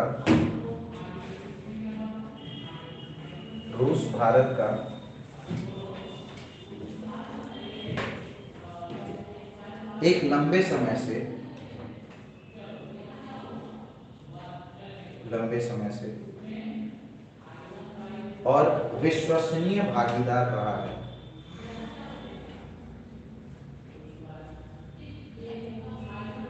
विश्वसनीय भागीदार रहा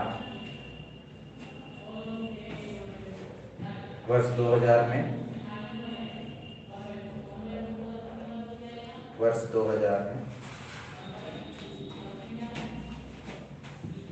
स्थापित रणनीतिक साझेदारी वर्ष 2000 में स्थापित रणनीतिक साझेदारी के बाद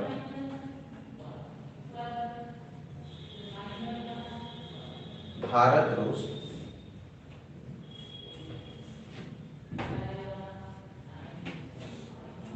द्विपक्षीय संबंधों में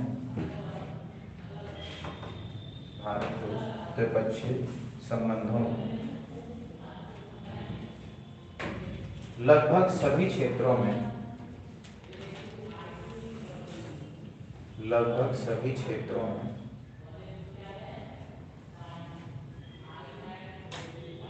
गुणात्मक रूप से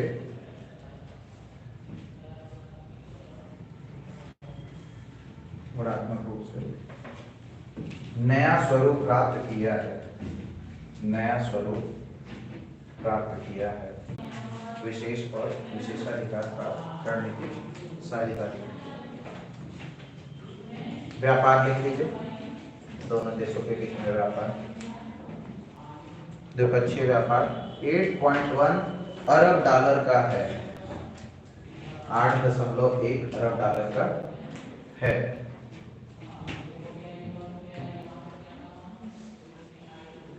ठीक है, भारत में अगला पॉइंट देख लीजिए, भारत और रूस के बीच द्विपक्षीय व्यापार 8.1 अरब डॉलर का है, 8.1 अरब डॉलर का है।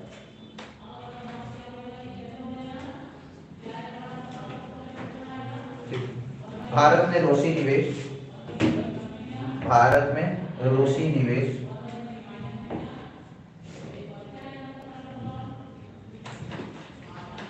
कुछ प्राथमिकता वाले क्षेत्र जैसे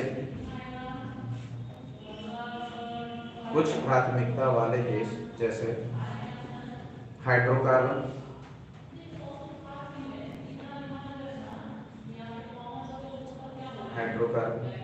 विद्युत कोयला,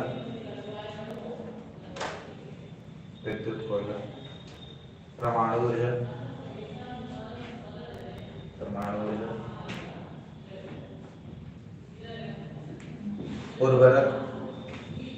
उर्वरक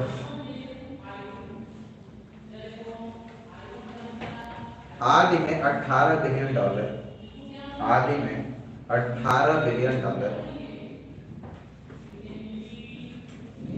तक पहुंच गया है।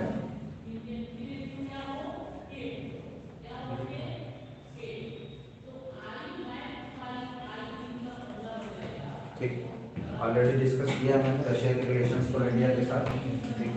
ट्रेड एंड कॉमर्स में हम लोग बहुत ज्यादा डिपेंड करते हैं। अभी क्या होगा, हाल फिलहाल में रिसर्च एक्टिविटी को अगर जो आप कोरिलेट करोगे, रशिया के साथ संबंध जो थे ना वेस्ट के, वो ठीक है ना, इतने ज्यादा बुरे नहीं थे। जिस समय ट्रम्प थे उस समय अच्छे खासे मतलब संबंध स्थापित थे वेस्ट और रशिया के बीच में।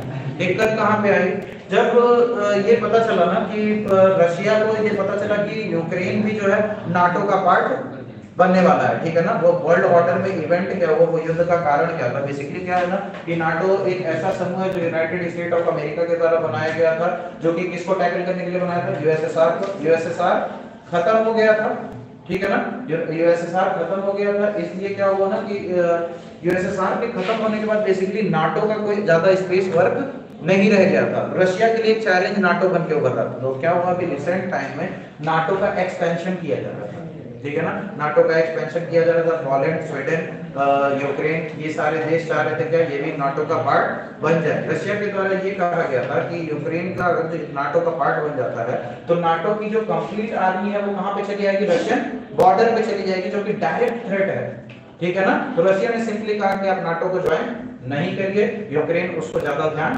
नहीं दिया रशिया के वार्निंग को। रशिया ने क्या किया, अपने संप्रभुता को बचाने के लिए, अपने सोवरेनिटी को बचाने के लिए, अपने कंट्री को सेव करने के लिए यूक्रेन के ऊपर हमला कर दिया। और उसका पॉइंट ऑफ व्यू क्या था कि हम हमला करेंगे, सिंपली आप क्या करो, हम अपनी सेना लेकर के आएंगे, आपको डीमिलिटराइज करेंगे। डीमिलिटराइज मतलब अपनी जो भी वेपन सिस्टम वगैरह उनको डीमिलिटराइज कर देंगे, न्यूट्रल कर देंगे, ना ही हम आपके ऊपर कोई हमला करेंगे और ना ही कुछ करेंगे, ठीक है ना। रशिया का ये प्लान था कि वो यूक्रेन में जाएंगे, सिंपली वहां के वेपन सिस्टम को खत्म करेंगे जो वेस्ट के द्वारा प्रोवाइड की जा रही है और वापस चले आएंगे, ठीक है ना। लेकिन रशिया को ये युद्ध महंगा पड़ा, अभी तक वो युद्ध चल रहा है, समझ रहे हो ना। और कहीं ना कहीं रशिया अभी पॉजिटिव साइड पे है, ठीक है ना।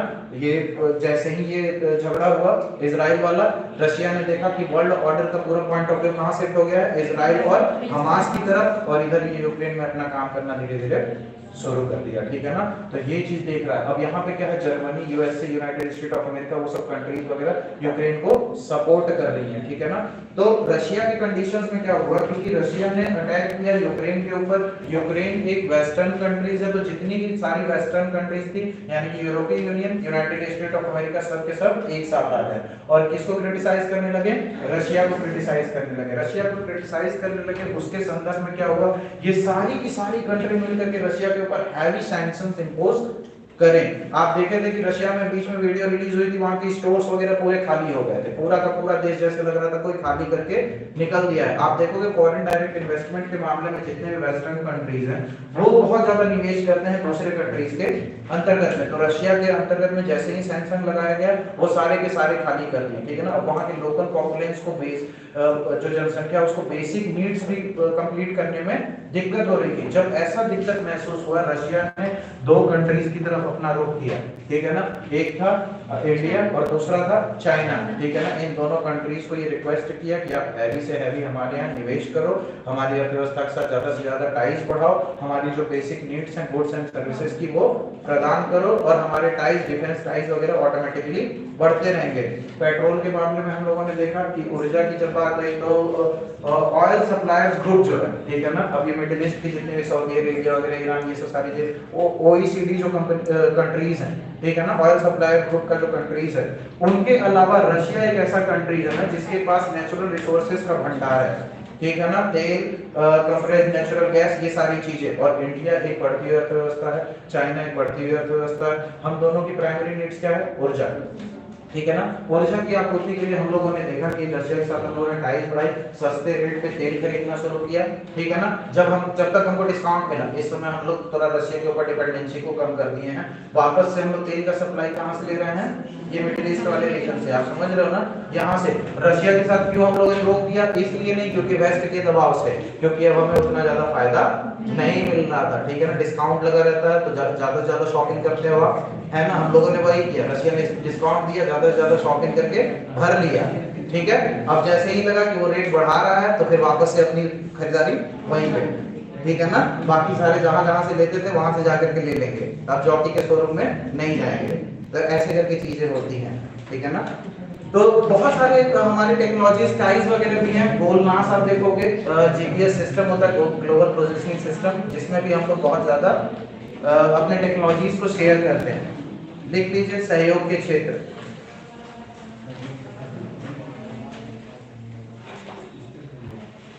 पहला लिखिए परमाणु ऊर्जा का शांतिपूर्ण उपयोग,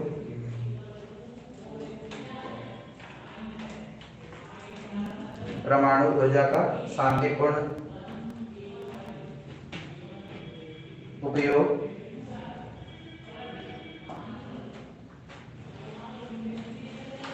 इसमें लिखिए भारत में कुंडलकुलम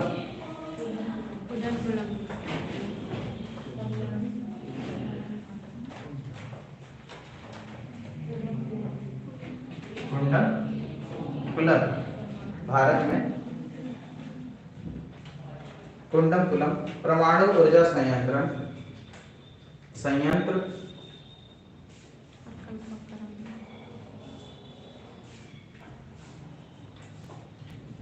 भारत में कुंडमकुलम परमाणु ऊर्जा संयंत्र, ब्रैकेट में लिख लीजिए के एनपीपी, के एनपीपी, कॉमा दीजिएगा के एनपीपी, कॉमा दीजिएगा। बांग्लादेश में रूपपुर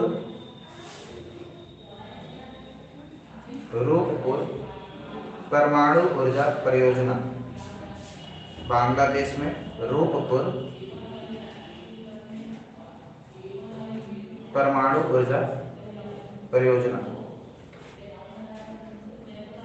दूसरा लिख लीजिए अंतरिक्ष क्षेत्र में,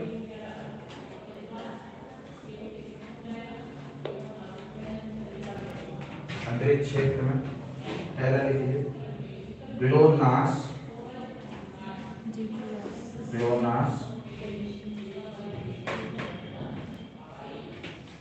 navigation system, GLONASS navigation system.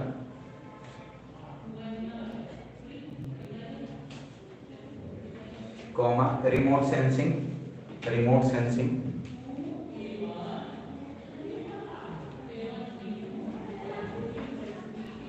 मानव अंतरिक्ष उड़ान के कार्यक्रम, मानव अंतरिक्ष उड़ान के कार्यक्रम।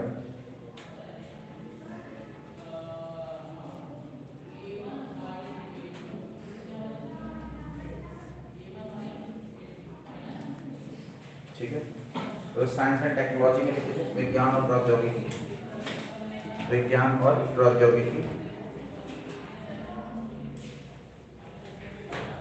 इसमें लिखिए India Russia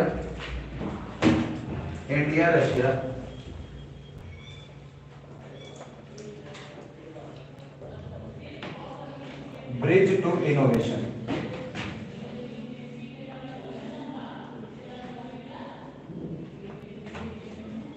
India Russia bridge to innovation.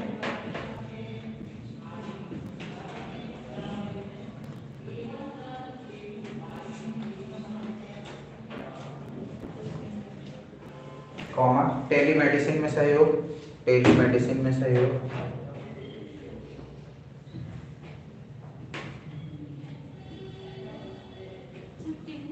Telemedicine में सहयोग, ठीक है ना। कॉमा एक पारंपरिक ज्ञान डिजिटल लाइब्रेरी, एक पारंपरिक ज्ञान digital library.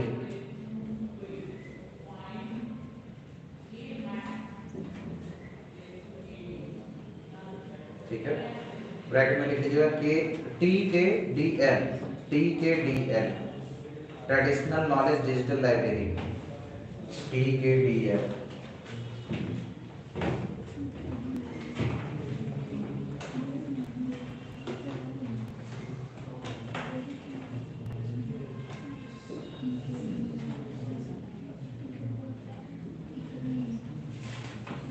Traditional knowledge digital library.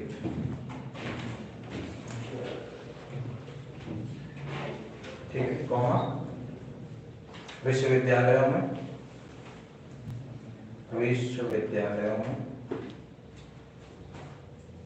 रूस इंडिया नेटवर्क, रूस इंडिया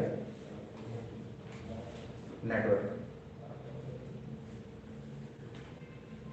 सर टाइम तो आज हो गया, ठीक है, आज के लिए इतना रहने देते हैं। ठीक है, कल हम लोग कोशिश करेंगे कि जितने भी अंतर्राष्ट्रीय संबंधों से रिलेटेड है, जैसे कि G7, G20, BRICS, BIMSTEC, SAARC, ASEAN, जो भी मतलब ऐसे समूह हैं उनके बारे में हम लोग स्टडी कर सके। AIIB की क्या संरचना है, संघाई कॉर्पोरेशन ऑर्गेनाइजेशन, ये सारी चीजें हम लोग स्टडी करेंगे। आज के लिए इतना, थैंक यू सो मच।